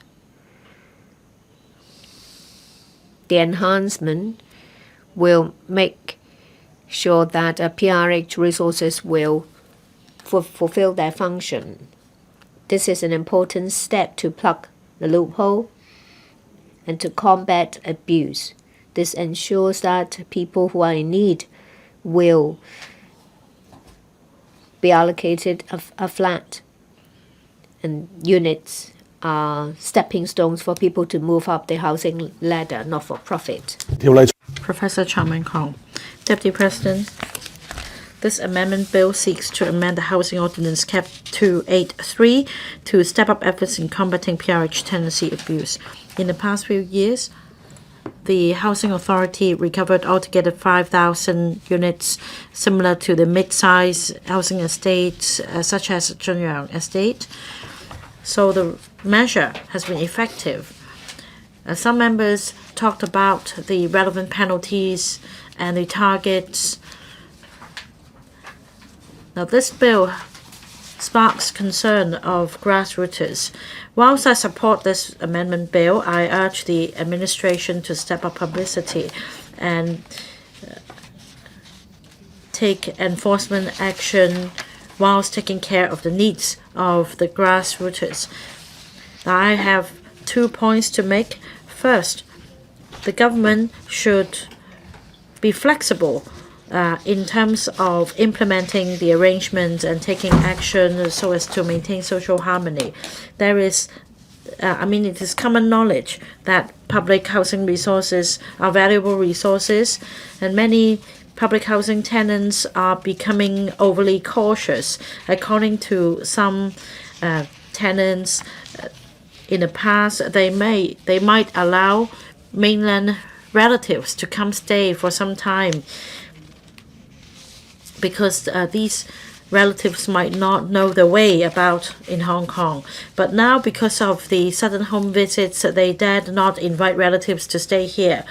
The other point is this: for unauthorized letting, according to Section 28, Clause 1 or Subsection 1A, it refers to letting the unit to another person or offering to sublet the flat to another person, agreeing or offering to grant a license, etc., without authority. So the government should explain clearly to the public that it's not an offense to invite your aunt to stay here for a night or two. They won't be caught by the law inadvertently. Some assistance should be provided to the public. Now, according to the report Public Housing Abuse Award Scheme, $3,000 award will be given to successful informants. Now, that's roughly a month's worth of the PRH rent. This may cause a surge in the number of complaints, regardless of whether they are substantiated. Frankly, public housing are mostly occupied by people who are poor, and many families have lived there for decades. There is good spirit of neighborhood here.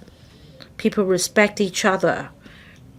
And the award scheme may spark suspicion among households.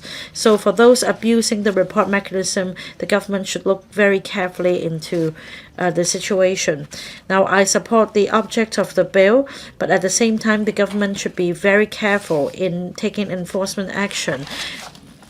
ramped up efforts should be made in publicizing the measures so that the public has a clear idea what constitutes an offense and what constitutes a breach of the tenancy, so as not to be caught inadvertently by the law. Now, about the report mechanism, the government likewise should be careful to avoid wasting too much resources on handling complaints and undermining social harmony. The Bills Committee also clarified a provision relating to the expression for the purpose of business and trade. Well, we have a lot of slashers nowadays. People also prefer to work at home. Apart from traditional full-time jobs or part-time jobs, there are different modes of generating income.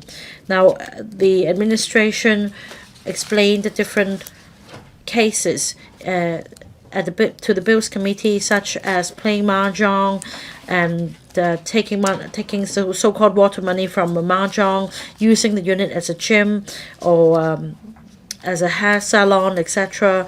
Now, for some circumstances, such as online work, these acts are permissible. Mr. Michael Lee. Thank you, Deputy President. There are 3 aspects to the bill, including criminal offenses for serious PRH tenancy abuse, and this is the emphasis.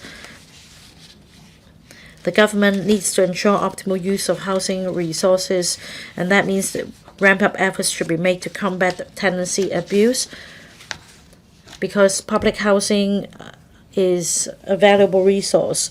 Nobody should abuse a PRH tenancy in order to make a profit by using the flat for business or trade purposes or using it as a warehouse. Now, I really need to put in a good word for the Chief Executive. In the 2022 policy address, he referred to the problem, and that is the top priority of the government. So multi-pronged approach has been taken. We have since then seen various housing initiatives, including the light public housing, transitional housing, etc. It's worthy of our support. Now, Deputy President, it is important that we have a roof over our head. And meanwhile, the average waiting time for public rental housing has continued to increase. According to the latest statistics, we've recorded a 6-year low, and that is down to 5.3 years. And the total housing supply in the coming 5 years will reach 172,000 units. However, the demand for public housing still exceeds supply, so we need to catch up. Apart from increasing the supply of new PRH units, we need to ensure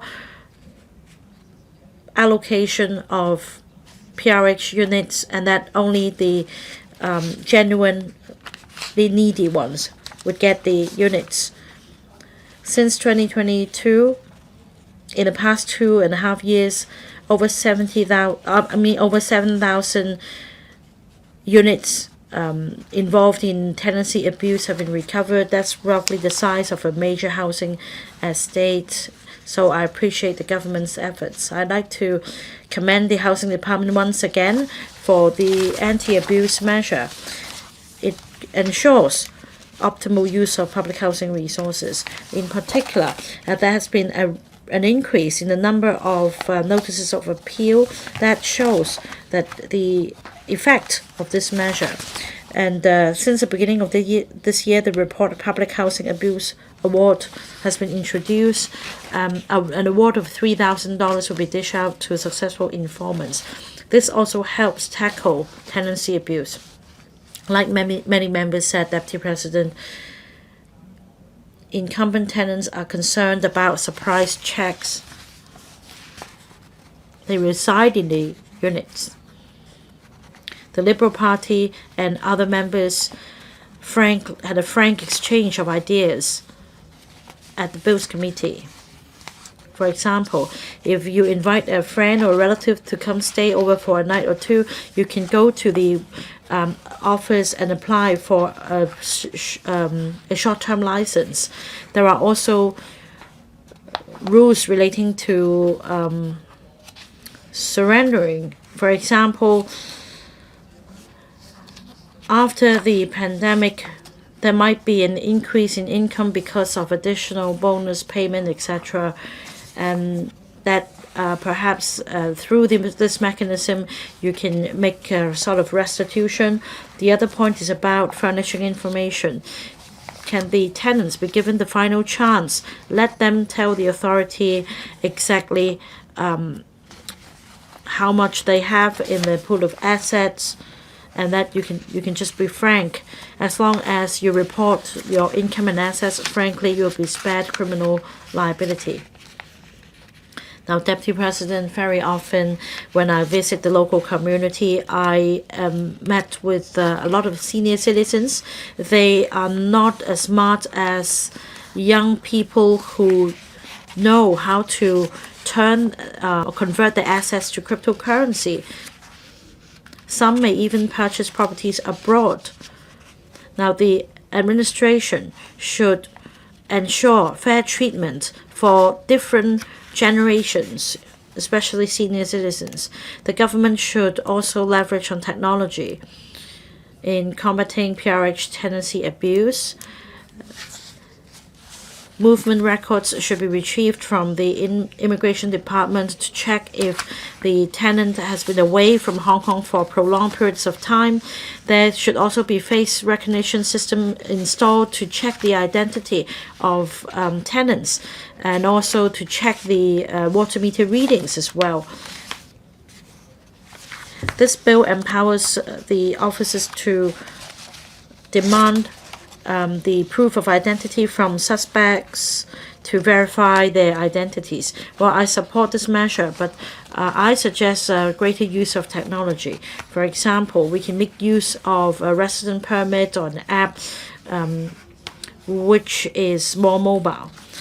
The administration should also review the property ladder. Now, many young people start to apply for PRH when they reach the age of 18.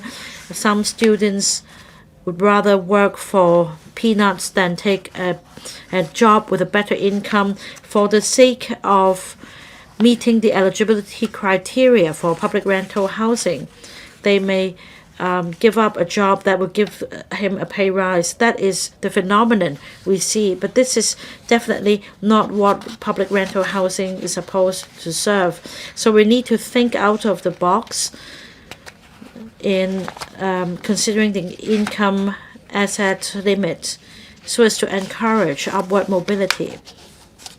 For those who are committed to their work, who receive commendation letters from the company, or who contribute to the local community, more points can be given to these applicants, such as young families having a newborn. They get priority. More importantly, we want optimal use of public resources. It will do good to society as a whole. Now, Deputy President, I understand the government is committed to solving housing problems. Different approaches have been taken, especially on the issue of tackling tenancy abuse of public housing. I really appreciate the resolve, but this is just a start.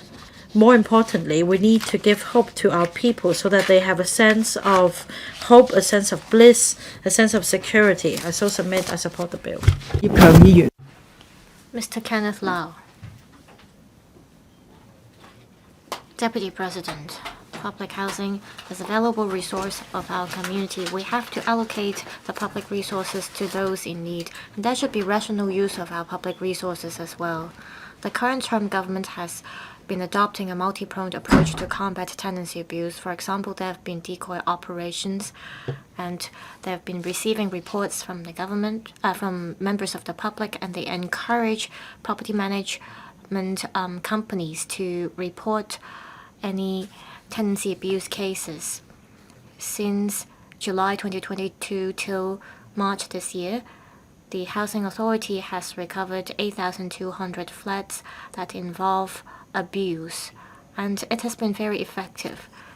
The government should continue to step up its efforts in combating tenancy abuse and focus its resources on helping those with genuine needs. I think no one would object this. We're resuming the second reading debate for the Housing Amendment Bill 2025, and the bill covers three major areas. First, the bill seeks to introduce new offenses to penalize those who engage in tenancy abuse. Secondly, it empowers authorized officers to require persons to furnish identity information. And thirdly, the bill extends the prosecution time limit for offenses of making false statements and unlawful alienation of land. So, this bill criminalizes tenancy abuse. This is to create a greater deterrent effect to prevent people from turning PRH units into profit-making tools.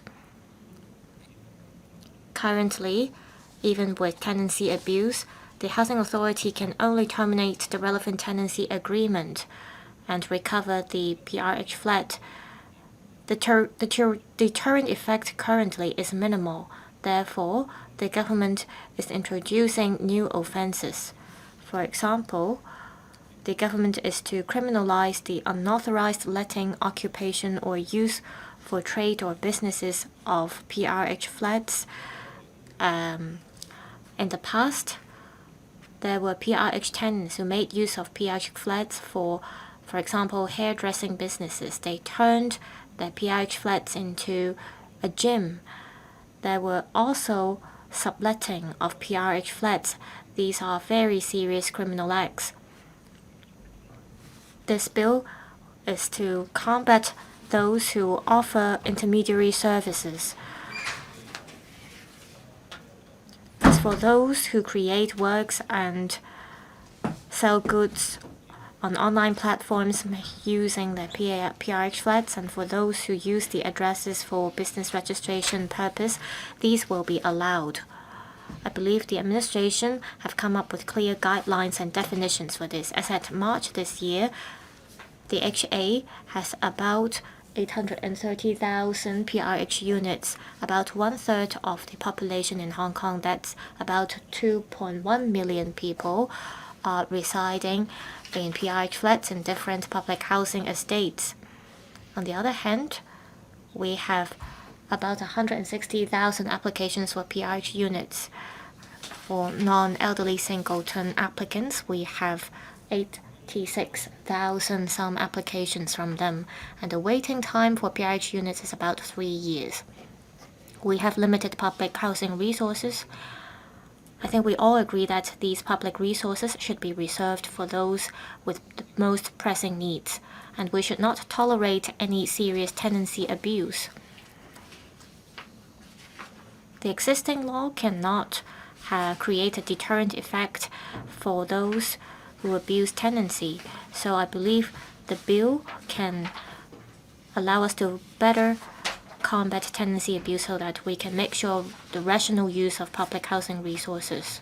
After the passage of the bill, serious tenancy abuse or the relevant offenses will come into effect after the 31st of March 2026. I hope that the Housing Authority could, through a state newsletter, social media platforms, posters, and leaflets, promote about this bill, and the information or messages should be put up in the lift lobbies of different housing estates so that people can learn more about the content of the amendment. Deputy President, I speak in support of the bill. I so submit. Mr. Peter Xu. Thank you, Deputy President. I've been a member of the Housing Authority for 8 years, and I've completed the mission this year. Other members of my party will continue to serve on the Housing Authority. Different members of HA, they are concerned about how we can combat acts of tenancy abuse. Many members have talked about how public resources should be reserved for those with genuine needs so as to ease their financial burden. This will allow those in need to save up money and move up the social ladder. I believe that many people in Hong Kong benefited from the PRH policy, and they've slowly and gradually become middle class because of this policy. So this initiative is crucial for the development of Hong Kong. I've expressed a number of times at the Housing Authority that we should come up with ways to combat tenancy abuse, and we have to step up our efforts in this regard.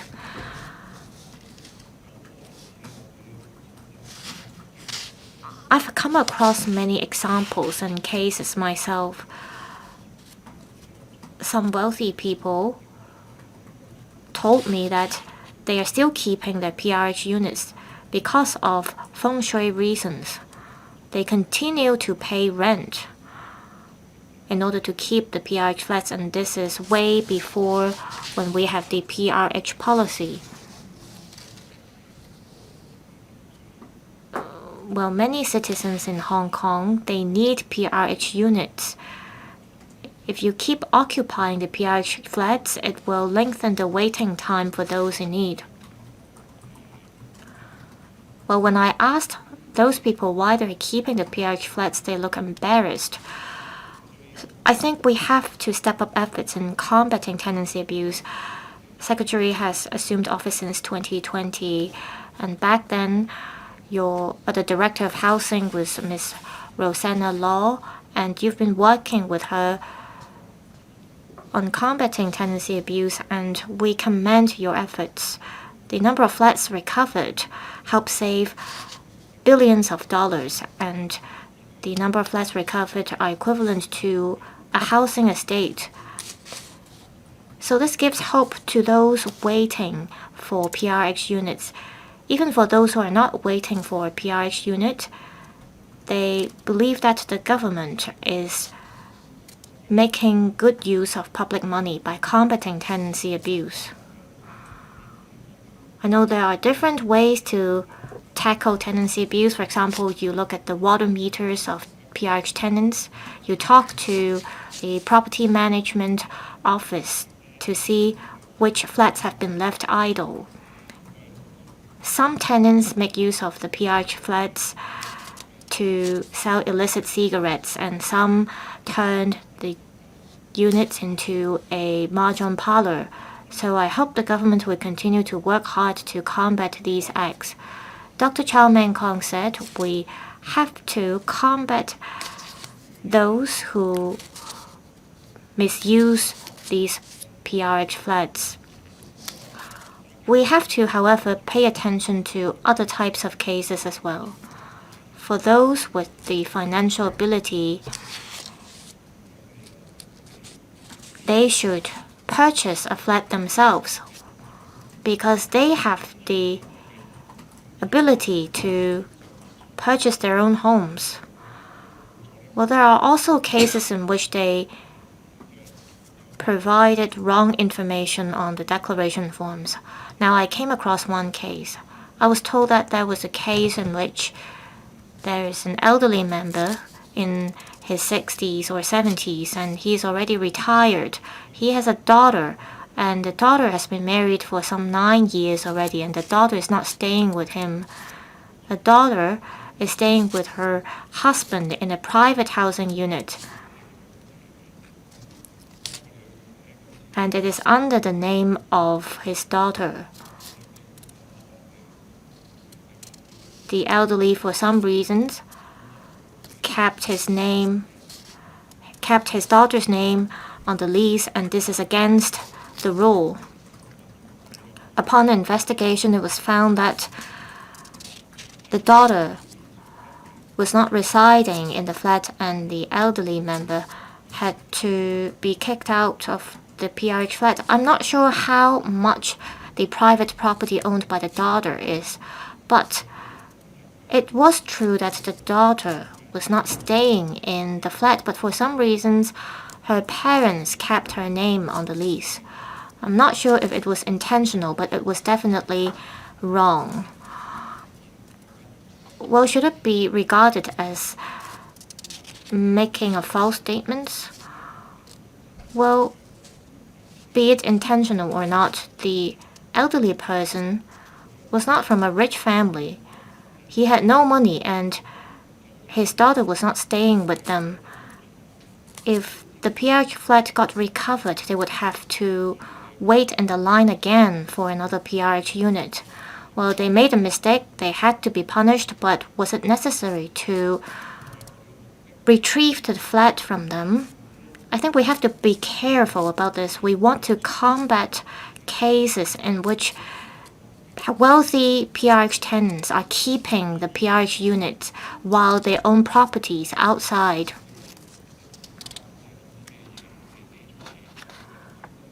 We should not let those who mistakenly provided wrong information suffer. So I hope the administration can be more lenient in this regard. Thank you. Ms. Dory Lee, thank you. I speak in support of the bill, and I also support efforts to combat serious tenancy abuse. I think in general, our society supports any measures to combat serious tenancy abuse because PRH resources are precious. As members have said, that the government has launched a number of measures. They have recovered about 7,000 PRH units. The number equals to a housing estate. While I support combating tenancy abuse, we have to exercise caution. We are legislators. We discuss about public policies. We cite extreme cases, and that riled us. We hear about people hogging PRH units when they have a private unit, or for various reasons they keep their units for feng shui, for using it as warehouses. We do not agree with these ways. But we need to bear in mind that aside from these extreme cases, there may be innocent ones.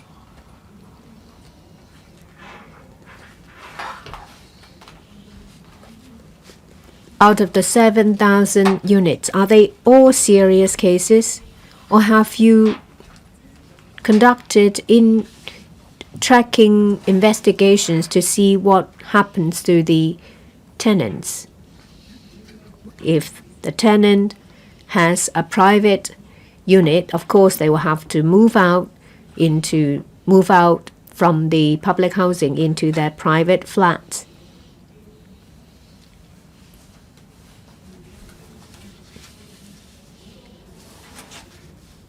I am aware that most, if not all, appeal cases are quashed. This is not a target.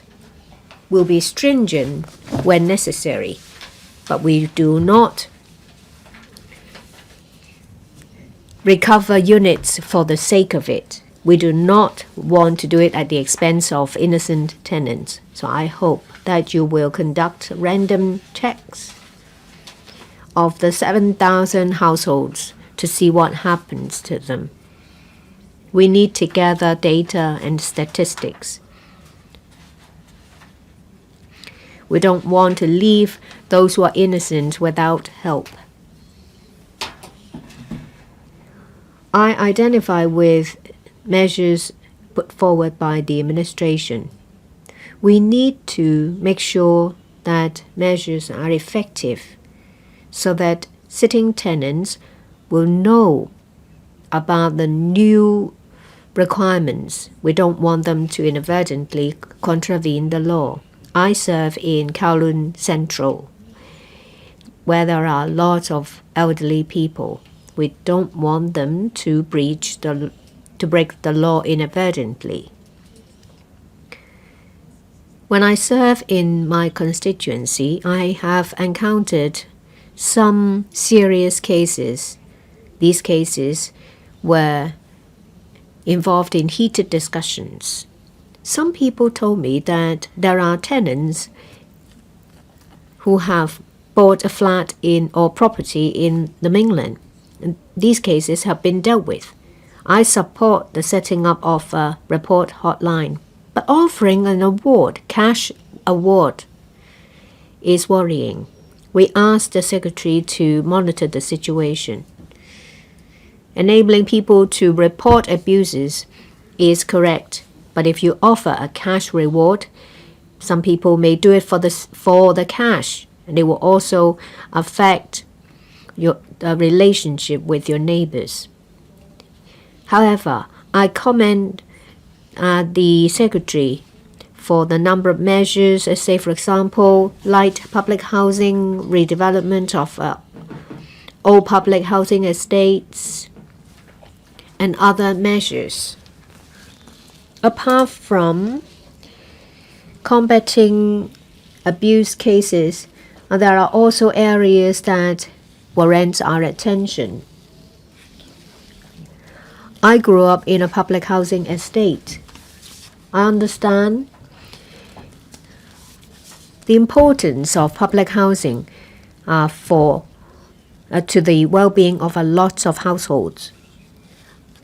There are estates that turned into pensioners' estates, old people's estates. And these people have been living there for decades.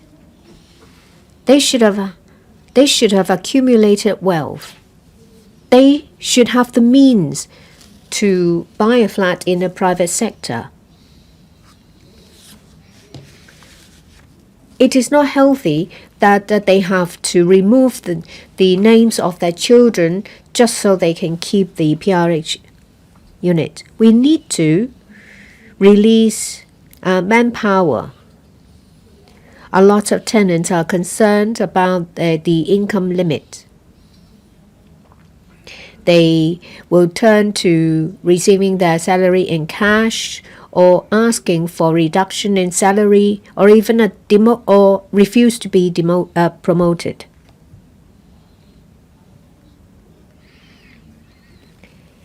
It's not the worst of just one person, but many. If our policy encourages people to do nothing when there is an acute demand for manpower, is something that the government needs to consider changing. A number of members advocated selling PRH units to revitalize the market. But if there is limited supply, if you sell one, then it's one less available. I think a better solution is to increase production and supply.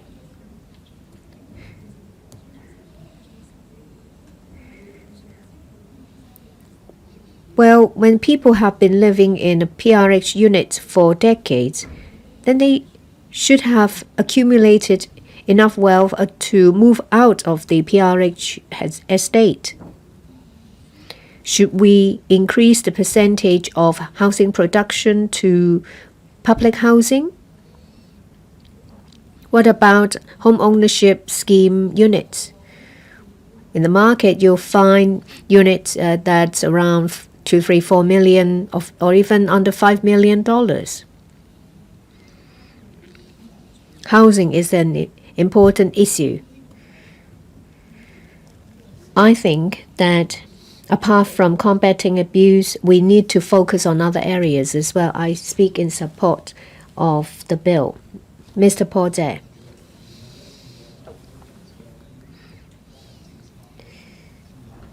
Ms. Lee, in the same breath, covered all the different issues relating to housing.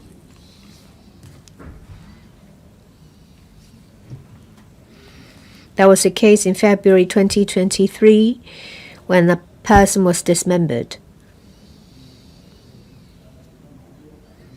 The person owns a unit in a luxurious housing complex, Kadori Hill, and at the same time, they have a public housing unit.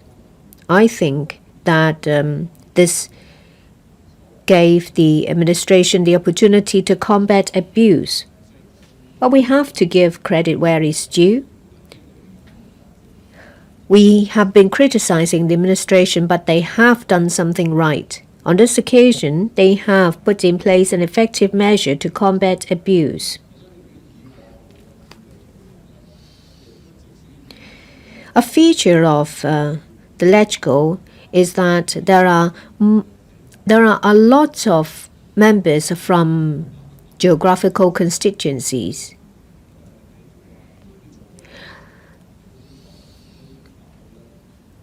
Their focus is on the welfare of the grassroots, so any such measures will not be easily passed. Of course, we have heard about extreme cases that makes us angry, but finally, this is a good time for us to make the right move. We have been hearing about numerous cases. We've even dealt with them. A lot of us grew up in public housing estates. We see our neighbors and what they have in their flats.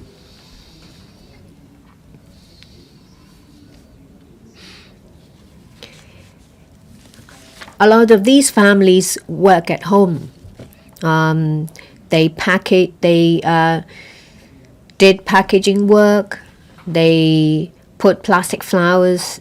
They assemble plastic flowers or some other kinds of manual work. But times have changed. All the doors are closed now. In the old days when people will borrow from one another, groceries, food ingredients, is no longer the case. The government offers a cash reward for reporting abuse. I'm not going to elaborate on that.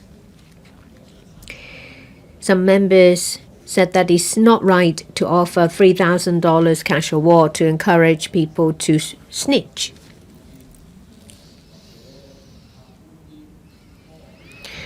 Should we not use more objective way, more scientific ways to combat abuse?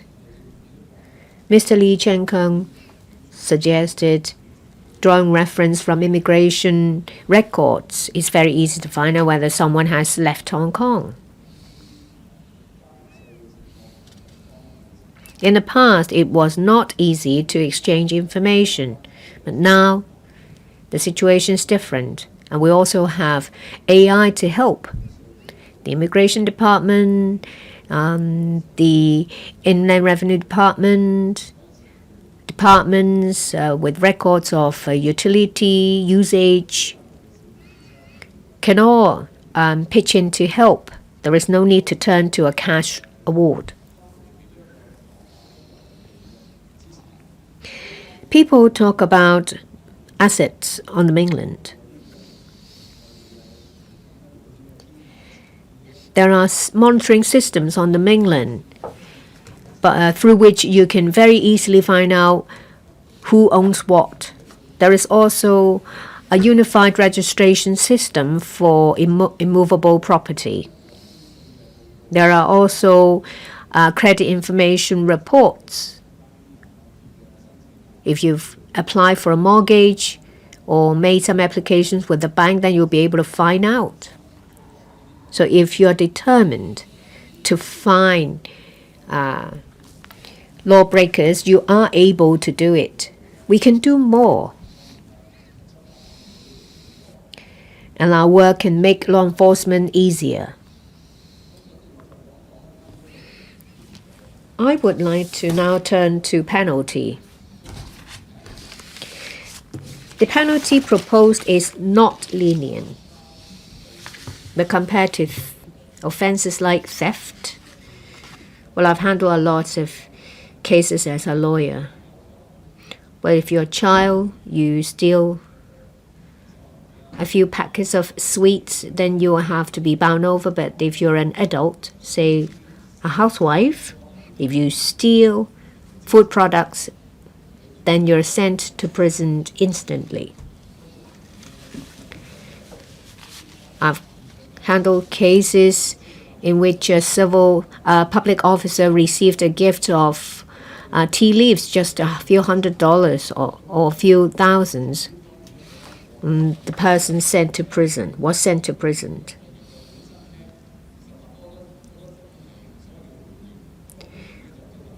We have come a lot of bound over cases. Say, for example, it's just bound over a period of 24 months or 12 months, or a fine of $8,000, $15,000, $30,000. They are all on the lenient side. They fail to reflect the gravity of the cases. If it's a case when the tenant have been living there for a while, it's just for a very short time, the flat was sublet for some special reasons. That's understandable.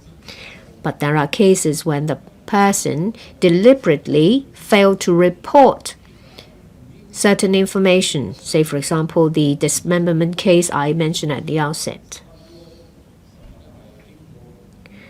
That should not be just a slap on the wrist by recovering the unit. We assume that everyone's honest unless otherwise proved.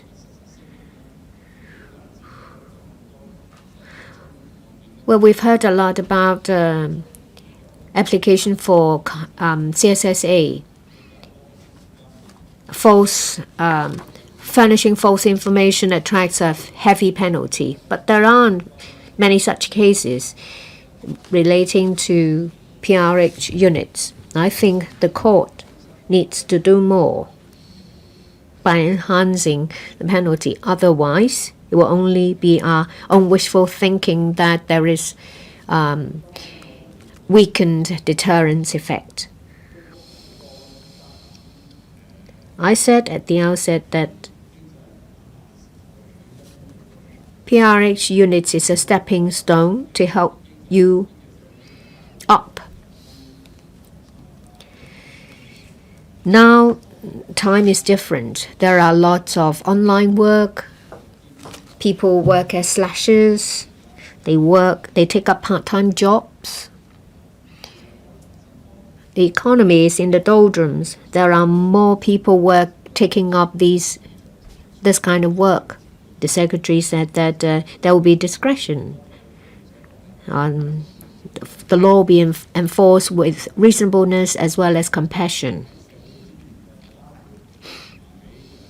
We need to ensure that public resources are well used while taking into account individual circumstances. I think it's the test of the wisdom of the administration. I believe the Secretary has the wisdom to handle these cases.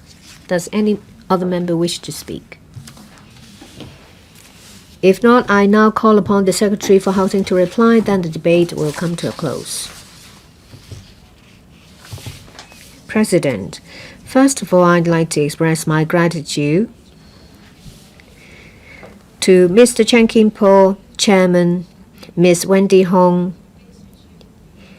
members of the Bills Committee and the Secretariat for their work that enabled the completion of the scrutiny of the bill for the second reading debate to resume today.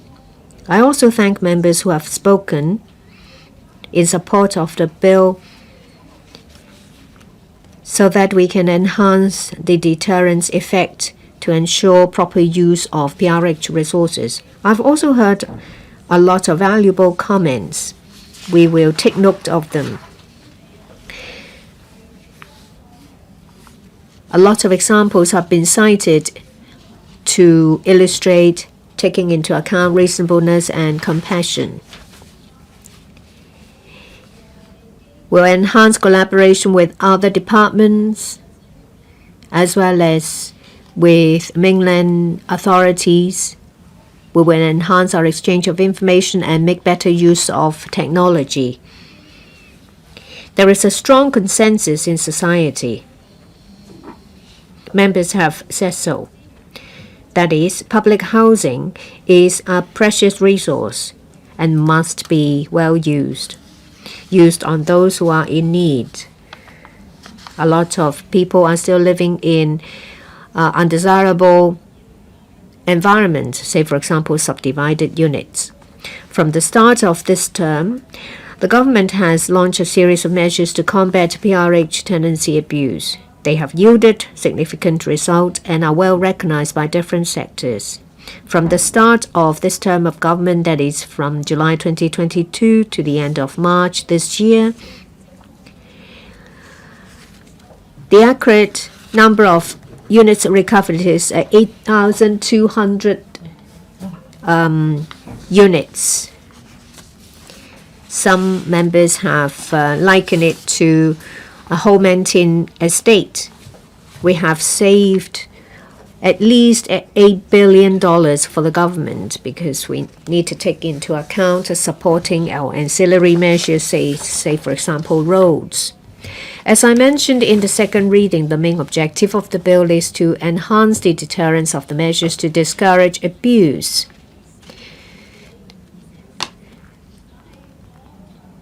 But I emphasize that living in a PRH unit, using the unit in a normal way,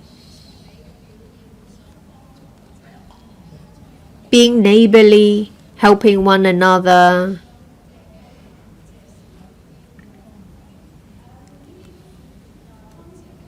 borrowing sugar, salt from your neighbors,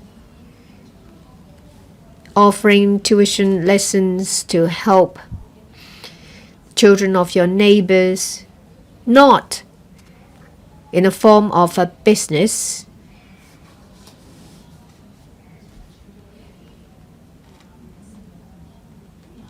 taking a new form of work, say for example, online work, working from home. When the unit is not used as a place where goods are exchanged, when the unit is not used as a warehouse, these are not serious tenancy abuse. We focus on using the unit for profit without living in it. That is the target of the bill. Members talked about breach of agreement. There is an appeal mechanism. Is it the case that all the cases have been quashed? That is not the case. The appeal mechanism works. Well, there are about 20 to 30% of cases that have been upheld, and about another 20% or so when the terms have been revised.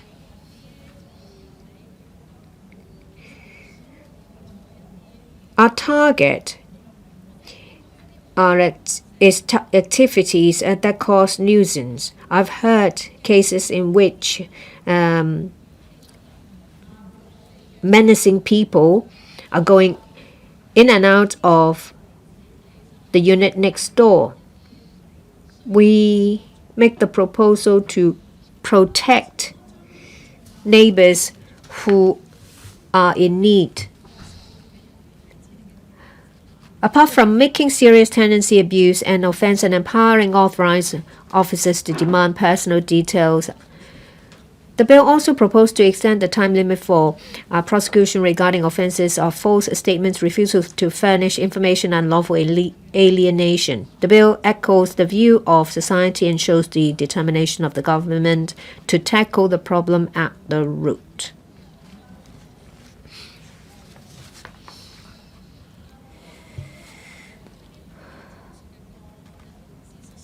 In relation to cases of making false statements, the penalty is quite heavy, imprisonment of 30 days of 2 weeks. So please do not break the law. In addition, there is a technical amendment under housing traffic contraventions fixed penalty by law. It gives us flexibility in combating the illegal use of roads within estate boundaries. In general, members of the Bills Committee supported the bill and agreed that the legislative amendment should be done as soon as possible. In terms of drafting, members have also given us constructive suggestions. Having considered them, we have adopted some of these suggestions and will move amendments. I will go over them during the committee stage. On the legislative timetable, the technical amendment under Cap 283C will come into effect on the day when the bill is published in the Gazette as an ordinance.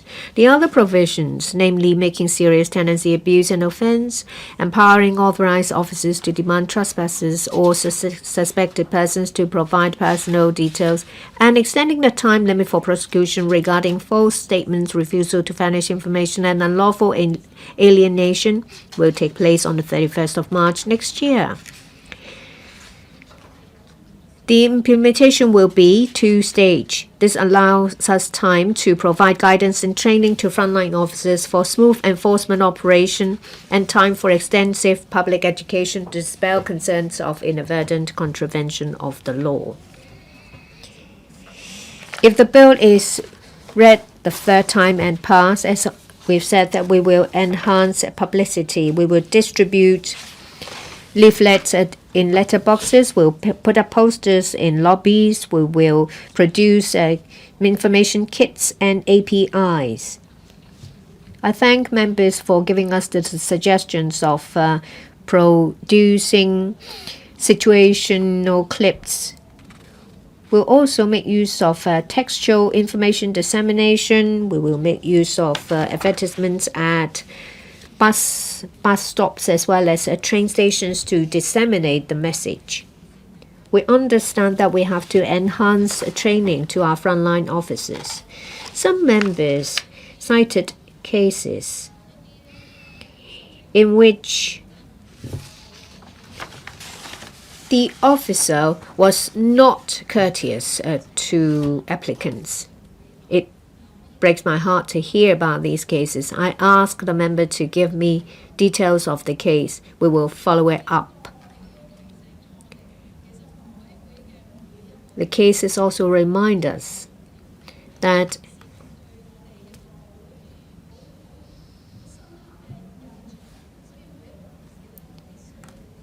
every officer makes an impact to the applicant's lives, so we need to conduct ourselves respectfully and genuinely and sincerely. We have to maintain communications with stakeholders. Some members mentioned about property ladder. Our measures have promoted mobility. We will put in place measures to enhance mobility. We want our tenants to move up the social and property ladder.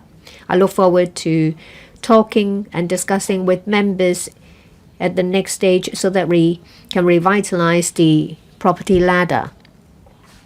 Some members said that some tenants, having lived in PRH units for quite some time, would like to buy HOS units. Starting from 2004, for about a decade, there was no sale of HOS flats. It's different now. For the coming 5 years, there'll be 45,000 HOS flats from the Housing Authority. There'll be another 10,000 from the Housing Society. HOS flats is another rung in the property ladder.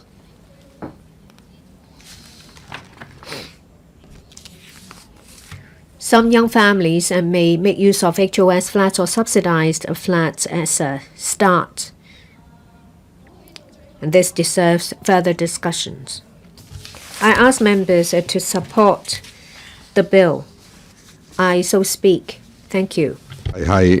And I'll put the question to you that the Housing Amendment Bill 2025 be read the second time. With those in favor, please raise your hands. Those against, please raise your hands. I think the question is agreed by majority of the members present. I declare the motion passed. Housing Amendment Bill 2025. The Council now becomes Committee of the Whole